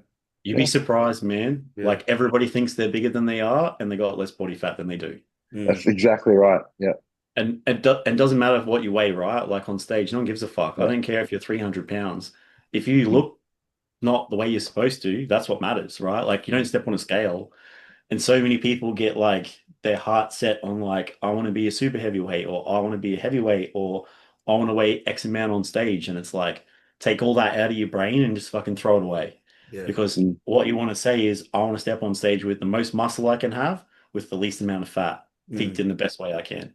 Because that's what matters, right? Like it's a bodybuilding show. It's not like a powerlifting show where we have to meet a certain weight, we have to be a certain size to fit within a category. It's like, just show up with your best. And the lean you are, the bigger you look. Exactly. mm, And that's a prime example of like last season, I think it was Desi Wilkes. was on stage, man, and like he wasn't the biggest guy there, and he stood Yeah, out like he's super skins. obvious to me. Yeah, And yeah, that's like, but you would see Cam yourself, like in the States, that's the condition that you should have. yeah, Even Cam yeah. Withers, I reckon Cam Withers looked better when he did bigger when he did classic and he was actually peeled to make cut. Then when he came in, full in bodybuilding, he didn't look good because he was too soft. He looked smaller. Yeah, he was like a bit soft looking, Yeah, but he's he didn't have like the same weight. Like even the taper in his waist wasn't the same. he's a huge dude, but like this is Oh, the he's thing, big. like He's he's fucking so big. young and so big. I think he should just focus on his future goals, which are Mm, like being an Olympian, right? Like he's a guy that if he really knuckles down, gets to work, could probably move towards that space, right? yeah, Like he's got a huge frame, he can fill it out. So I think for him it would be best just to like, focus on what he should be focusing yeah. on rather than doing shows and stuff all the time. Just get big. He's with Boss Outlaw now, I think. He switched from Dean, right? No, he's with Chris Aceto. Oh, okay. I knew that he switched from Dean, but Yeah. yeah, like Mhm. the burgers and stuff, man, like if it was my client, I'd probably be like, no, let's not, just Yeah. because Just obviously, digestion and shit. not even just that, it's just something that's uncontrollable, right? Yeah. Like I can Unless tell you're you getting to the have, same, like I'm getting a double quarter pounder, large fries, whatever, it's easy to regulate. yeah, but it's made by a 14-year-old kid. Yeah. So it's like the sauce isn't weighed, you know, all the other stuff's not weighed. Each Mm. bun's probably going to be different. And it's like, is that the highest quality food that you could have leading into a show? Probably Mm. not. But it's like it Is depends he on. doing another show? No, it's off season. Oh, okay. He said he might do season C Mm. because he watched I our think, podcast. Do you see the other day he tagged me? He was watching yeah, the Big Dave one. And he tagged us because I said to yeah, him all he does is post burgers and charge drinks. yeah. No, He I think does what? I think him and Chris Aceto are a good mix. Yeah, Yeah, I I agree. think they Same sort of blend style. well together. Yeah.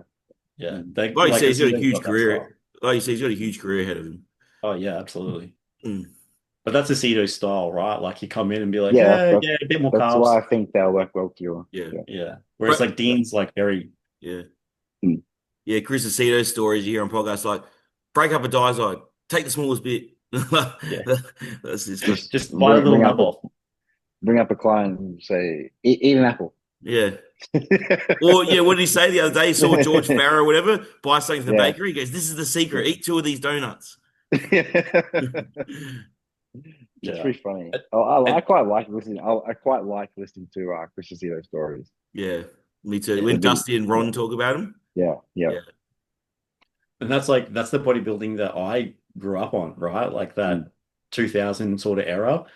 And it's like, it was different back then, right? Like, it wasn't like it is now where it's like so regimented and everyone's like, I have to eat this amount of like food from this and this from this and Mm. this from this. Whereas like back then it was like, oh, you look a bit flat, have some more carbs, Yeah. yeah, Or And it's like, eat a chicken breast. yeah, yeah, you're like, between the morning and the night show, they're like, oh, you're too flat. Go eat 8 packets of fucking French fries. yeah, Yeah. And it worked, but like obviously now we're like a lot more educated in that space and it's like we understand the body more. And mm, that's why, like bodybuilding in the future should be awesome. No one should ever miss a peak yeah. because we'll know so much about it and it's like you'll be able to just peak perfectly. I think that sort of Chris Aceto coaching appeals to people like Cam as well. Where it's almost a bit more exciting. When it's like very data driven, it can get a bit like everything's what's expected because that's why you're taking the data. Mhm. Whereas when you take a bit of shot in the dark, you're like, I'm either going to peak perfect or it's going to be a mad flop. And then when it comes through, it's like throwing up a Hail Mary, like 3-pointer for the game. If it goes in, you're like, ah! But if you miss, it's like that's it, you're done. The game's over. You lost. So Yeah. sometimes it can be more exciting, but it depends what you want to be safe and secure or yeah. And that's just that era of bodybuilding, right? Like that 2000 era of bodybuilding. You'd have guys and they'd be sick. They'd be like bang on. And then other guys would show up and they'd be way off. Then Mm. the next show, they'd just flip flop. And Hmm. I think that's what made it exciting too, is like, because you don't know who's going to show up and how they're going to look. Mm. Whereas like now, if Hardy comes to a show, I know he's going to be perfect. Yeah. I'm not Dry as the expecting, Sahara Desert. yeah, and most guys are going to be in that same case, right? Like you go to the Olympia and 99% of the guys are on. Mm. Whereas like back in the day, you go to like like if you pull up like the 95 Arnold, half of them don't even have glute striations. Yeah. Yeah. and it was just very different. Like some guys, like there was, 5 guys there that were perfect. And that was the top 5. That's the first call out. Then like the third call out, they all looked like 10 weeks out, and it was kind of just like that all the time. Mm. Just shifted around heaps. Yeah, So, it's going to be good. And even like now, like I think back in the day, maybe it worked with the French fries and donuts because what did you buy? Now we got all this 0 calorie stuff. Back in the day, all you literally ate was clean food: chicken breast, rice, vegetables, and then if you did have something off plan, it was like whoa, a big shock to the body. Now your meals already have that much other stuff in them. Yeah, you're sort of already getting those kind of chemicals in your. I don't like to say that word, but you're never eating as clean as what they used to back in the day. it depends, man. Like most of my guys are on pretty clean food now, eh? Mm. Like, especially competitors, I'm like whole foods only. Yeah, If you want to Mm. have like drinks and stuff, like we're in the off season and like meat, right? Like you're always sitting with this stupid cup. It's full of sugar-free lemonade. yeah, And it's like it doesn't affect my digestion at all. It keeps me from eating snacks when I shouldn't. So it's like, why not? mm, But there'll be some guys that they're in prep and they can't consume those things, it just destroys their digestion. They can't Mm. have too much fiber. It just really depends on the person. But generally I find that like whole foods just get way better results. So I'll try and avoid anything that has chemicals in it as much as I can. yeah. When you're And peaking, do you avoid adding any sugar-free drinks and stuff? it depends on the client. If they've been having sugar-free drinks all prep, I might just leave it. Yeah, okay. Because it's a variable that's not changing, Yeah, right? Because sometimes when you do that, you're taking away that little bit of like stress relief that they had. And it's like, well, carbs are coming in. Yeah, sure. Maybe we can pull it out then. But it's like the few days leading up to that, it's like, hey, maybe they still want to have like a little bit. Mm. And then like, leading 2, 3, 4 days before the show, we might pull that out. yeah. So it's Yeah, more so dependent on the person. Mm, dude, I had Monster energy drinks the day of the show mm, Yeah. Yep. because that's what my morning routine was before we went to the Yep. gym. mm. I'd have a Monster, and I was looking sick at the gym like the Yep. whole peak week. So we'll just leave that for Why show why day. change it? Yeah, Like you already know that it works. So it's like just yeah, leave it. And a bit of yeah, caffeine is good for you too. Like sometimes I'll tell clients like, hey, have a coffee the morning of the show. yeah, I It, know it's going to it, dry you out. I know it's probably going to push digestion through. There's nothing better than like that show morning poo. Like that's good luck. yeah, yeah. yeah, You And know? I took my normal pump pre-workout. I had my normal intra workout like that I would have. Just drank Yeah, that because like that was all the things that were contributing to my look when yeah, I was finished training in the gym.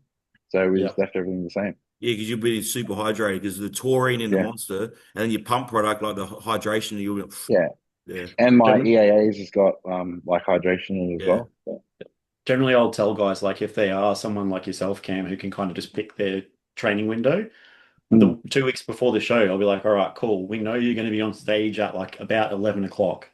Train every day at 11 o'clock. And yeah, that way I know, like, all right, if we've got this much food in from the day before and this much before you yeah, train, like, this is how you look. And I can be like, all right, let's pull back on this and push in a bit more of yeah. that. You can make Tomorrow, those let's like see what you look fine-tuned like adjustments. with 1 liter of Yeah. water instead of 2 liters mm, of water. Yeah, exactly. Because it's like, the human body is one thing that you can repeat with it pretty well if you look after it. So it's Yeah, like, yeah, after 4 or 5 peaks, you might start to get a bit tired, but it's like during that time frame, I'm like, all right, cool. I know that if I give you XYZ, it's going to result in this look. mm. And it's like you collect that data from 2 weeks out, and it just makes your job as a coach way easier. I also hate it when people, oh, carb up time. They start adding all these carbs that they haven't eaten all prep. You know, Yeah. Mine that's is so basic, hey. Like I'll just stick to like easy just stuff like potato, yeah, more of what you've been eating. banana, rice. Yeah, Yeah. exactly. I'm like looking at, all right, how much potassium are we getting in, how much sodium are we getting in, and I'll adjust it based on that. I'm like, Mm. if I don't need any more, I'll be like, all right, cool, we're just pushing rice in. yeah, As long as you can tolerate it well. Yeah. There's no point changing it. And it's like even on a show day, if I've got guys that are competing in the afternoon, I've got them eating like full meals. Yeah. It almost never affects their waist.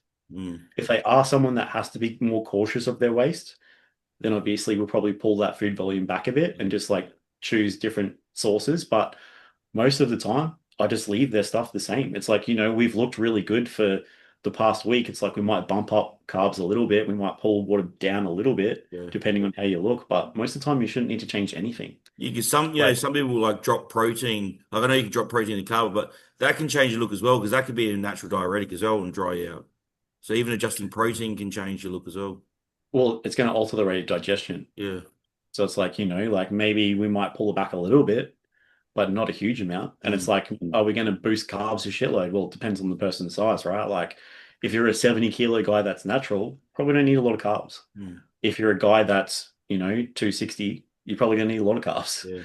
So it's like, understanding that particular client's needs and making sure that you're nailing that exactly. And even within that same, like, sort of framework, you'll have bikini girls, right? Some of them will need like 50 grams of carbs. Some Yeah. of them will need like 600 grams of carbs. Mm. So it's like collecting that data ahead of time just makes that end part so easy. Like it's crazy to me when I see people and they get into peak week and then they're like have this huge protocol and I'm like, fuck, man. I'm like, how do you know what's doing what? Like you don't need to make big changes. Like if you're an enhanced competitor, like pull growth hormone early and be like, do I look better or worse? If you look worse, put it back in. Yeah. Some guys need that fullness, whereas other guys, they don't get that really dry, grainy condition, so you need to pull it out. Mm. Other guys will be like, I need more test. Other guys will be like, I need less test. Yeah. It's like understanding that ahead of time is going to make peak week so fucking easy. Yeah. It's also way less stressful for the client too. Like Cam would know, like I'm sure that you've had peak weeks where you're stressed as fuck, and that's probably never been your best look. When you're just like cruising in, you're really relaxed, you've had good sleep that week, it's usually when you look the best. And when you're not having to make big changes all the time, it's way easier to do that. Yeah. Yeah. Yeah. Like I was saying, what was I said before? Yeah. The data thing. Be safe and secure, and you know the expected outcome. Keep it simple, man. Mm. Keep it simple. That's the best thing. And that's why, like, obviously for me, like I understand a lot about, pharmacokinetics and how drugs and stuff work. And I'll have clients that are like, I want to do crazy peak protocols, etc. I'm like, nah. Mm. I'm like, we don't need to, like they want to take fucking a bucket load of diuretics. And it's like, but why? Yeah. If you're lean, if you don't have body fat on your body, you're lean. You don't need it. You just Maybe if flatten we out. exactly like maybe we fuck the peak up and it's like your waist built over, then sure. But it's like if there's no reason for it, why? Mm. You always have to think like, why am I doing this? What's the reason behind it? Like where does this information come from? Which So is a good, like obviously you do practice peaks. That's why like the whole being an amateur can sort of work in your favor because you got your state show, then nationals. You have a practice peak no matter what. yeah, like for me, like generally, if I have total control over a client and they're really adherent, I would like them to be ready like maybe 4 to 3 weeks out. Mm. So we can have like a little go at it and then we can be like, all right, cool. This is what we need to do. We'll come up closer to the show. We'll probably start relaxing at like 2 weeks out and just slowly feed up into the show, relax cardio, etc. And then, you might get that state show and you've already got information from that previous trial. So it's like you actually really get like 3 or 4 goes before nationals because like at the end of the day, no one cares if you want a state show. Yeah. Like everyone cares about the end result, right? So it's like you just want to look your best. So it's like Yeah. if you look good at your state show and then you can improve your look for your national show, awesome. That's going to be your best look. Whereas like if you don't have that earlier data, then like at your state show, you're kind of like guessing. And then at nationals, you're like, all right, we have a little bit of data. You'll be a little bit better, but not a whole lot. So Mm. it's Yeah. like more Well, data. your peaks for your shows shouldn't be very dissimilar to your just normal high days. Yeah. Or what maybe you're just going to do a couple of high days in a row. Yep. That's And basically it what I shouldn't do. be much. They shouldn't be very different to that. Maybe a Yeah. little bit of water manipulation. Yeah. That's pretty much what I do. I'll be And like, and small and sodium, and potassium, G adjustment. output. Yeah. Yeah. Yeah. That's a big one is like pulling that cardio out early enough, Yeah. especially if they've got high amounts of cardio. Like, some guys have to do 2 hours. Mm. It's like, it's not, the best, but it's like, just is what it is, like you've got to get the job done. So Yeah. it's like, if you pull that out, 10 days early, that all that information is going to be washed off. And some people need to drop legs like 2 weeks. Some people can train legs the day before. Yeah. It depends on the category too, like if you're Yeah. going into a category like wellness, I'm like, just keep training them. You know, Yeah. they don't Yeah. need to have that like really hard grainy look. They just want to be really full. So it's like Yeah. you're better off to be a bit inflamed, you know, Yeah. like because they get so lean now for wellness. It's like you're not supposed to have striations and Yeah. shit, but it's like if you pull training out How too do you early, get that lean without having striations? yeah. Yeah. Well, like for The my best way is to partner, spill, like get too lean, then spill. yeah, it's one of those things that's like hard to gauge though. Mm. You know, like that's generally what I'll do. But like for my partner, she'll get conditioned to the point where she has glute striations, and then I'm like, all right, cool, let's feed up into the show. Yeah. You know, trying to like find that like right point. But you know, like it's very much like what are we doing and why are we doing it, rather than like let's do this because everyone else does. The good thing about that is eating back into show is they're going to be less likely to binge. They're Yeah. more fresh coming into the show. Whereas like a lot of bikini girls, you see them, man, they're fucking post show, they're already eating shit backstage. Like you need to chill out because they can do the most damage because the calories are going to go straight to fat and they're But I eating think also too, people can get caught out with doing these wild carb ups when yeah, you don't need it no, because No. you're going to be fresh coming into the show. Like you're not coming Yeah. from a depleted state. yeah, Like Yeah. so You people, just oh, bump. I need 1,000 grams of carbs. Nah. No, you don't, because you've been eating fucking yeah, 600 for the past few days or the past week. You know, like yeah. you don't. Yeah. Yeah, like Yeah. Yeah, I ideally, you prefer. just want to eat a maintenance, like a deload week into yeah, show. yeah. Yeah, pretty much. Yeah. Yeah, Like you just slowly, like, say you just like double carbs or something, and you just slowly watch the look, and you're like, if they're not getting full enough at the rate that you want them to, you might bump it a little bit more as you get closer, but you can just adjust your rate, you know, of fullness. And it's like, Mm. if you're a bikini girl, you don't need a shitload of carbs most of the time. Like if you're in good shape, you know, and you have good genetics, the day of the show, if you slam some fast acting carbs and a bit of a pump, you're gonna look good. yeah, Mm. You know, like it's going to bring that fullness to your physique. You know, it's not going to look too stringy, but not too like sort of spilt over at the same time. You're going to have that like really tight look, and it's like that's usually what they want. mm. So it's really just understanding the client really and the end result you need. You know, there's so many ways to do things now, and you know, they've all been proven to work. You know, there's guys that do front loads, there's guys that do back loads, there's guys that do undulating loads, there's guys that pull water, there's guys that leave water in, you know, they all work. Some people don't But even Yeah, load; they'll just go in flat. and I think too, like it's it's how you look on the day. Mm, yeah, There's no fucking awards or pats on the back for how you got there. mm. yeah, It's just like I think don't give people a fuck. forget that too. People forget that too. The judges don't give a fuck how you got there. Yeah, You like you're either the best on the day or you're not. Yeah. yeah. You don't get rewarded for, oh, but I worked harder than him. Who gives a shit? No Oh, one but gives two fucks. I took less drugs than they did, or I took more than they did, or I took a diuretic they didn't. No one gives a fuck at the Yeah. end of the day. That's why Like I it's hate all this just fucking like PMMA talk with Sarah fucking. yeah, mm, mm, That's complicated, but there's a difference between I'm using a drug to enhance the work that I'm doing, and I'm using a cosmetic enhancer that isn't yeah, anything to do with work. Yeah. If you mm, came out with calf implants, I would fucking laugh at you. Mm, But if you yeah, came out with PMMA calves, most people wouldn't notice it. yeah. Unless you are very experienced and you know what you're looking at, you can't pick it up. But it's like there's no rules in bodybuilding. That's what people don't understand. It's No. mm, like Well, there they're yeah, trying is. to bag people, but I'm like, well, where the rule that say you can't use it? Well, there is yeah, a rule that says that says you can't use that. Yeah, it says you can't use PDs either. I know. That's the thing that I always laugh at. I'm like, if Yeah, you go through the rules, it says you can't use steroids, you can't use like anything. yeah, And it's like there was those few years where they tested people, but it was like, you know, is what it is. Like there's no rules. It's the Wild West, man. Like if you're a competitor, no one gives two fucks what you weigh, you know, how you did it, what you took to get there, the type of training you do. None of that yeah, matters. The yeah, only part that matters is when you're standing in that stupid little box and there's those people in front of you and they're going, oh yeah, I like the way you look yeah. today, or oh no, I don't like the way you look today. That's all that matters. mm, That's right. It's right. And it's If like, you need meth yeah. pre-cardio to get the energy, yeah, do no it. one cares. You know, everyone's got their own risk profile, man. And like, you know, there's Olympian coaches that use DMP to get their guys in shape. You Mm, know, like there's people that will do anything to win. And it's Yeah, like you have to understand that those are the people you're competing with. So it's like you have to decide within yourself, like, all right, cool. Am I competing to better myself and like continuously work on my own physique, or am I competing to win? Mm. Because if you're competing to purely win, you better take your risk profile and throw it in the bin. Yeah. Because there's going to be 10 guys that have done that. Like there's going to be guys that are showing up that are taking 5 grams of gear like it's nothing. Hmm.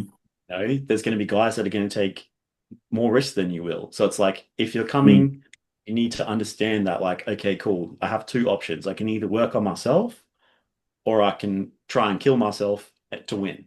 Mm. Like Samson is a prime example right now. Dude's 154 kilos. How healthy do you reckon that is? Yeah. The strain on his heart would be astronomical. Mm. It doesn't matter how healthy he is. It's like the heart can only sustain so much weight. Yeah.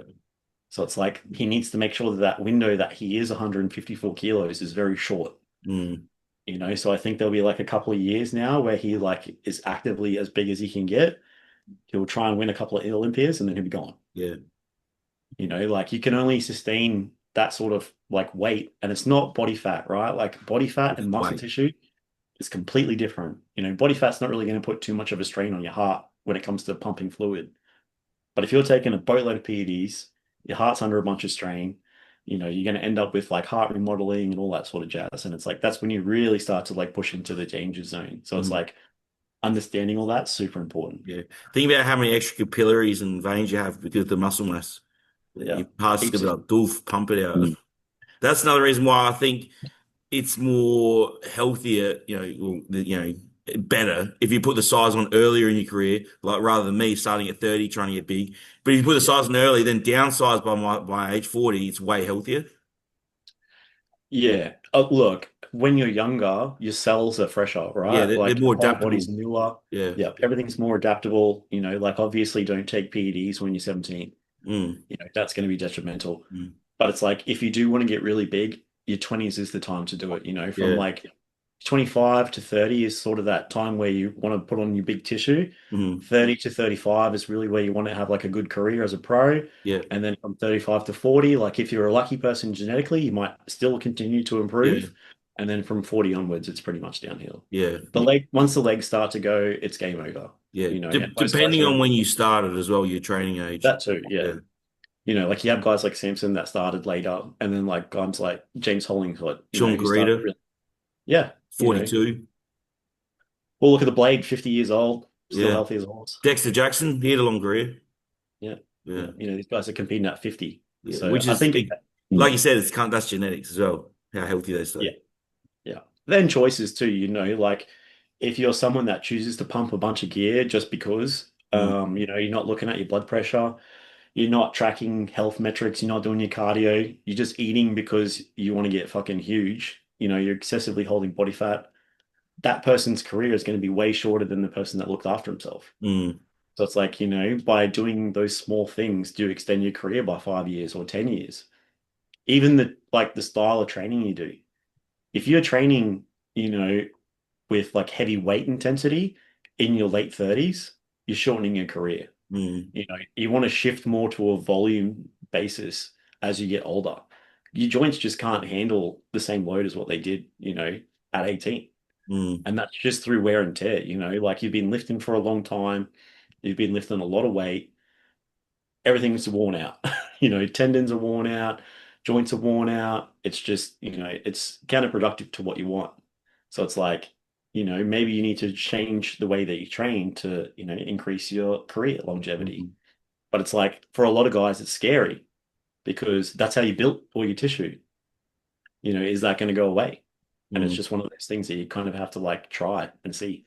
It's also what you enjoy, how you enjoy training as well. That too, Your yeah, consistency absolutely. will drop off if you're training a style you don't enjoy. Yeah, absolutely. And that's one big thing that I find for Gen Pop to people too is like they come with you and they're like, "What's the most effective training split?" And I'm like, "Which one will you adhere to the best?" Yeah. Like, what do you enjoy to do? Like if you love going to the gym and chasing a pump, chances are I'm just going to tell you to do that Yeah. because it's like I know then you're going to get 4 or 5 good sessions in a week. Whereas if I'm like, "Nah, we got to chase intensity through load," you might only get 2 sessions in a week that are Yeah. good, and 4 of them are going to be shit. Yeah. Because So it's like, sometimes I love circuit training and I'll do that it. too. As long as you're in the gym, I'm happy Yeah, with yeah, lifestyle man. clients. It really depends on the person, and even like when it comes to competitors, right? Like you have competitors that like to train certain ways, and that's how it's like there are a lot of guys like like use Jay Cutler as an example, who train with like obviously large load, but Mm. more volume than say someone like Ron Coleman, who Mm. trained with a lot less volume and a lot more load, or like Mike Mensa. So it's like understanding that person is, the biggest part of coaching, I find. It's more psychological than it is physical.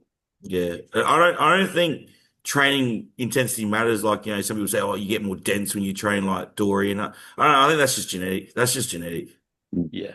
The types of fibers you have. So if you're Yeah, like type 1 or type 2 fiber type, and then obviously like most of that comes from as you get older, collagen, obviously lowers in yeah, your body. So that skin becomes like a little bit thicker, a little mm, bit thinner, sorry. So you might start to see that detail that you already had. yeah. And like, when you were 20 years old, you probably didn't have the level of tissue that you have when you're in your 30s. So it's like you're going to look more grainier because the tissue is pressed up harder against the Yeah, skin. And the You skin's probably thinner.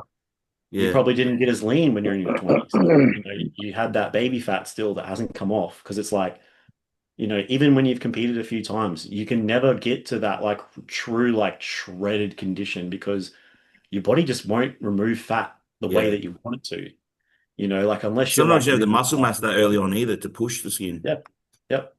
I find too That's that where the more that I've competed, the way I store body fat's changed. mm, Yeah. Do you find it's more like not on your glutes anymore? Yeah, my glutes aren't even fat now. It's Yeah. weird. What I think a lot of the times that's due to like when you're younger, right? Like you have that body fat on your glutes for a long period of time. So it's like it's probably really hard old tissue, doesn't have a lot of good blood flow to it. So it's like once that Yeah. comes off, that's not like a normal position for the human body to put body fat Mm. on, really. That's something that occurs like over time. So it's like it's going to put it on places where it's easier to do that. So like your stomach, Yeah. like, and that's why you see guys that have those like really hard aggressive rebounds after their shows. Their guts just like fucking get all full of fluid and stuff, and they have that GH looking belly, and it's like it's just from the amount of body fat they're accruing so quickly. They're getting that visceral fat come on real fast because that's the fastest position for your body to put that fat. mm, Whereas like once you lose that fat off the bottom of your feet, once you lose that fat off your glutes and you like really get it really, really dry and really, really lean, generally that doesn't come back as much as what it was. And that's why I tell guys, I'm like, you might not get lean for 3 or 4 shows.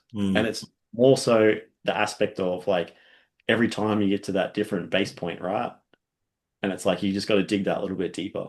And then mm, it's like the body is more pliable and will go to that position easier. yeah, Whereas, like, if you've never done that before, A, you don't know what to expect.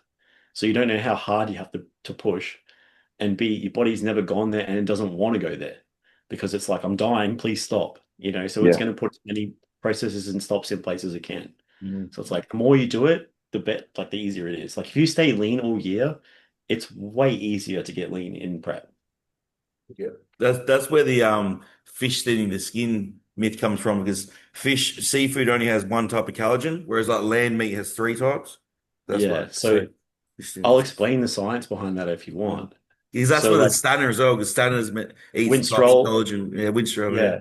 So Winstrol strips particular Mm, collagen from the body, and that's why you have tendon issues. And then when you're having fish, you're not getting that collagen back. So mm, it's like you're not replacing it. So it's like it will be thinner. But mm. it's like at the end of the day, I would say 99.9% of people don't need to worry about that Yeah, bullshit. And they should just focus on getting lean first. yeah, Because if you're stepping on stage and you're eating fish, but you're 7% body fat, what's the point? yeah.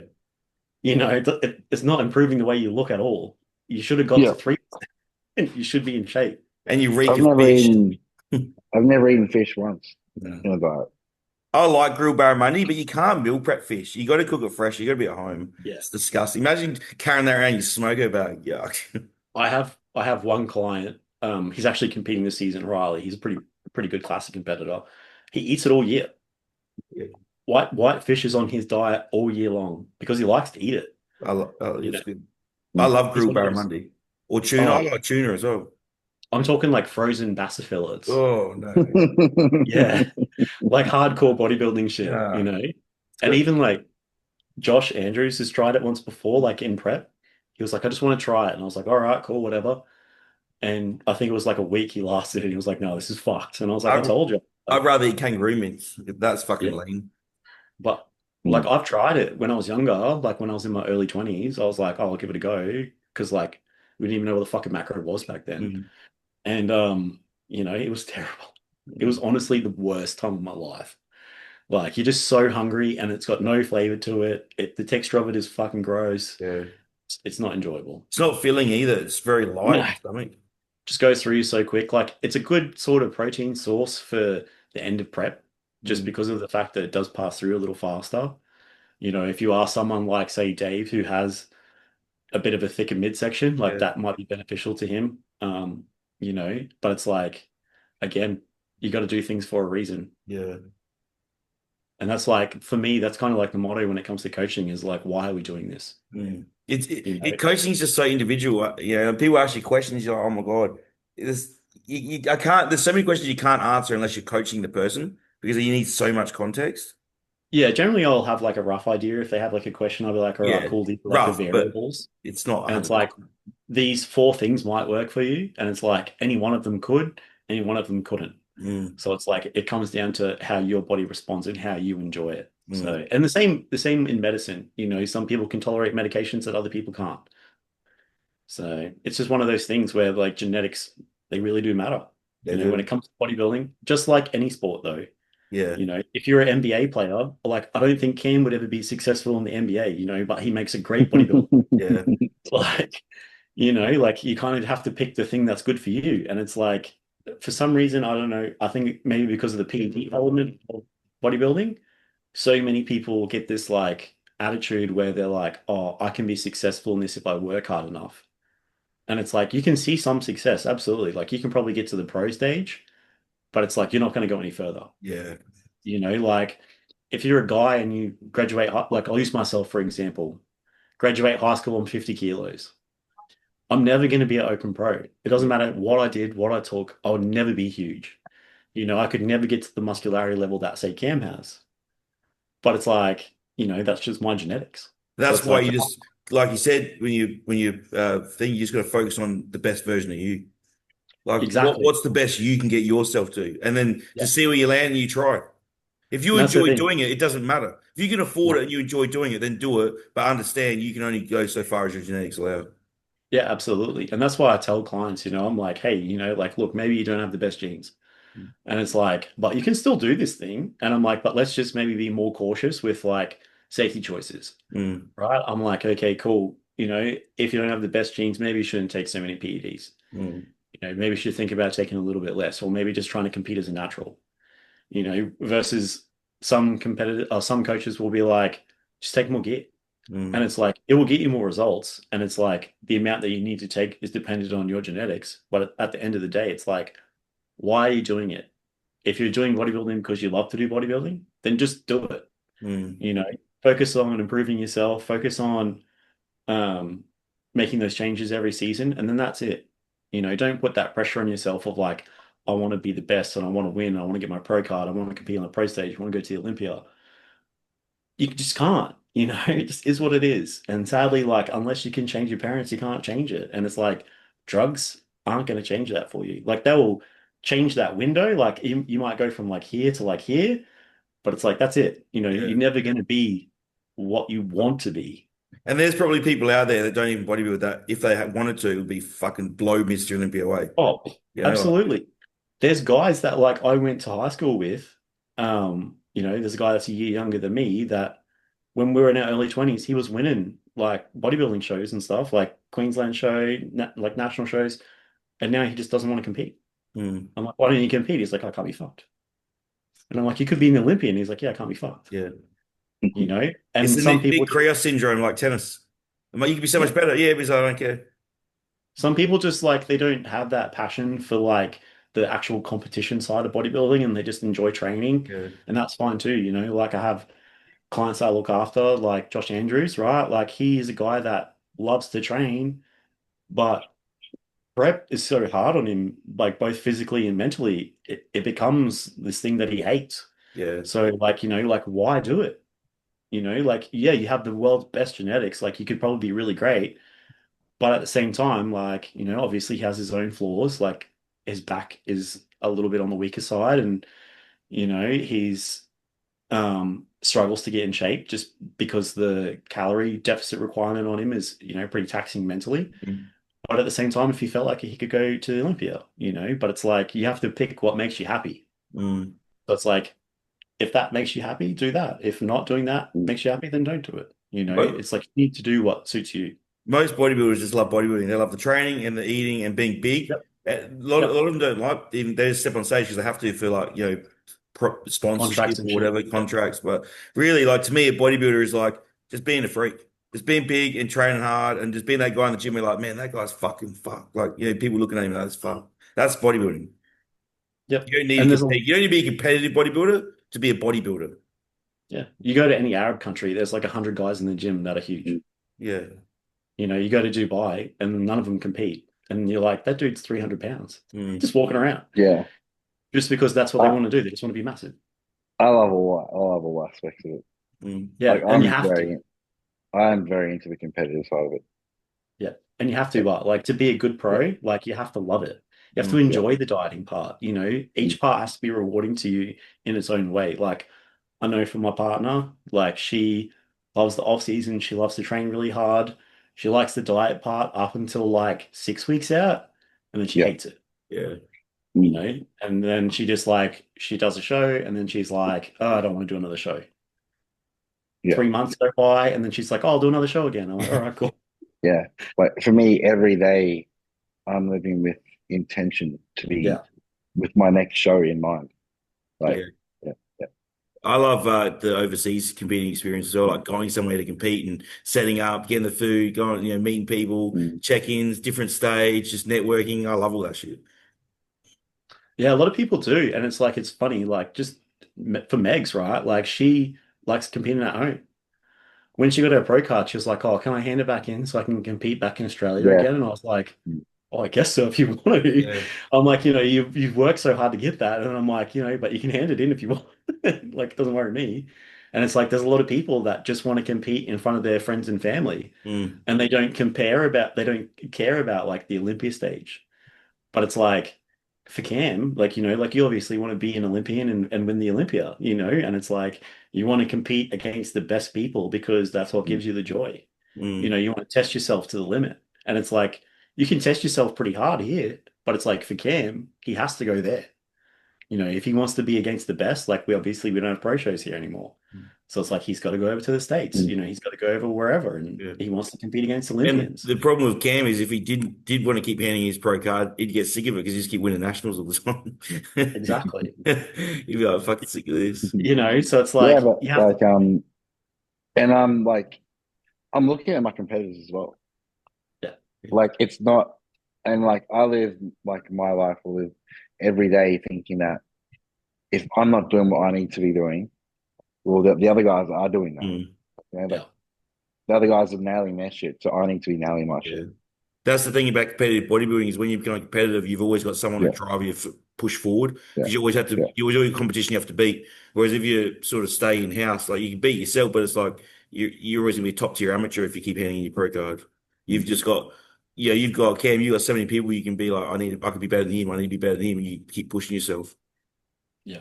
And you just have to be careful with that too, because like it can be a double-edged sword, right? Like if it's giving you benefits, like for Cam, it drives him. You know, Mm. for you, Andrew, it drives you. But for other people, that comparison of other people is so detrimental to their confidence that it actually makes it harder for them to Yeah. do prep. And this is something that I see with clients all the time. When you move into that pro space, most of those people are, you know, like Cam, they have that type A personality. They enjoy the competition, you know, they see other people succeeding and they're like, I can succeed too. And it's a very much a different mindset of like looking at someone and saying, oh, they're succeeding. I can't succeed because they are.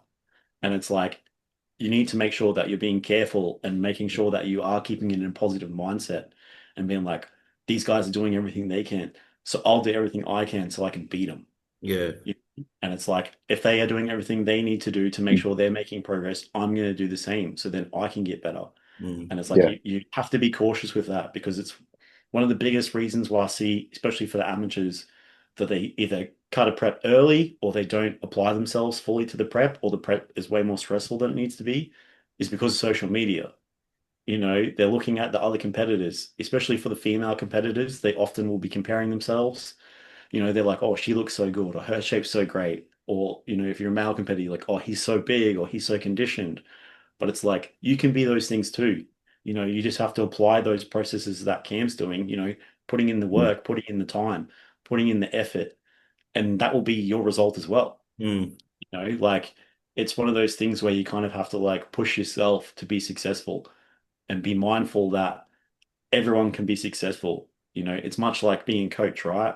There's a lot of coaches out there that have the mindset of, if they see another coach succeeding, that's taking, bread off their table or money out of their wallet. And it's like, no, I can assure you, there's so many people in the world that everyone can have a full client book and everyone can be successful. You have to just find the thing that you enjoy to do, apply the time to it, learn the processes, make sure that you become as good as the best in your field. And, then you'll have the same success that they do. Yep. Should we end it there? It's getting pretty late. Yeah, well, yeah, I got one. Cam will chew me because I'll get some steps. Yeah, I got to do the same. Yeah. Fucking treading behind me. Just quickly before we go, what's your favorite Dragon Ball Z character? Oh, Vegeta. Vegeta. Oh, I you was got a going to big say, boo though. hang on. Yeah, it was a gift from my missus. Oh. I've got the Vegeta tattoo on the back of my Oh, arm. geez, nice. So, hang on, I'll get it. Megs, come here. I'm a That Goku takes man. I love that takes Goku. me back. Who you can? Who Yeah. you like? Oh, Vegeta for sure. I'm a Goku. Oh, So we actually have the matching one. I've got Bulma, Oh, yeah, nice. That's Yeah. cool. Yeah, we got him Bali. in Bali after we got married. So, yeah, definitely a big Vegeta man. So, and like all my stuff's fucking Dragon Ball. Yeah, cool. But Yeah, I some like Dragon controls Ball. and shit. Me and the missus try to No. get tattoos every country we go to. Oh, yeah. Yeah. That was good. No, All right, it's a cool. big Thanks for game. joining us, Matt. No worries, man. I'll talk And to you if guys anyone later. wants to reach out for coaching, Matt, they want to find you. Unholy Gainz on Instagram. Yeah, man, that's generally the best place, or unholygainz.com is my website. Unholygainz.com. There you go. And Cam coaching, me coaching, everyone. Yeah. So hope everyone enjoyed it, and thanks again, Matt, and happy New Year. No worries, man. See you, All right, boys. thank you, Cheers. boys.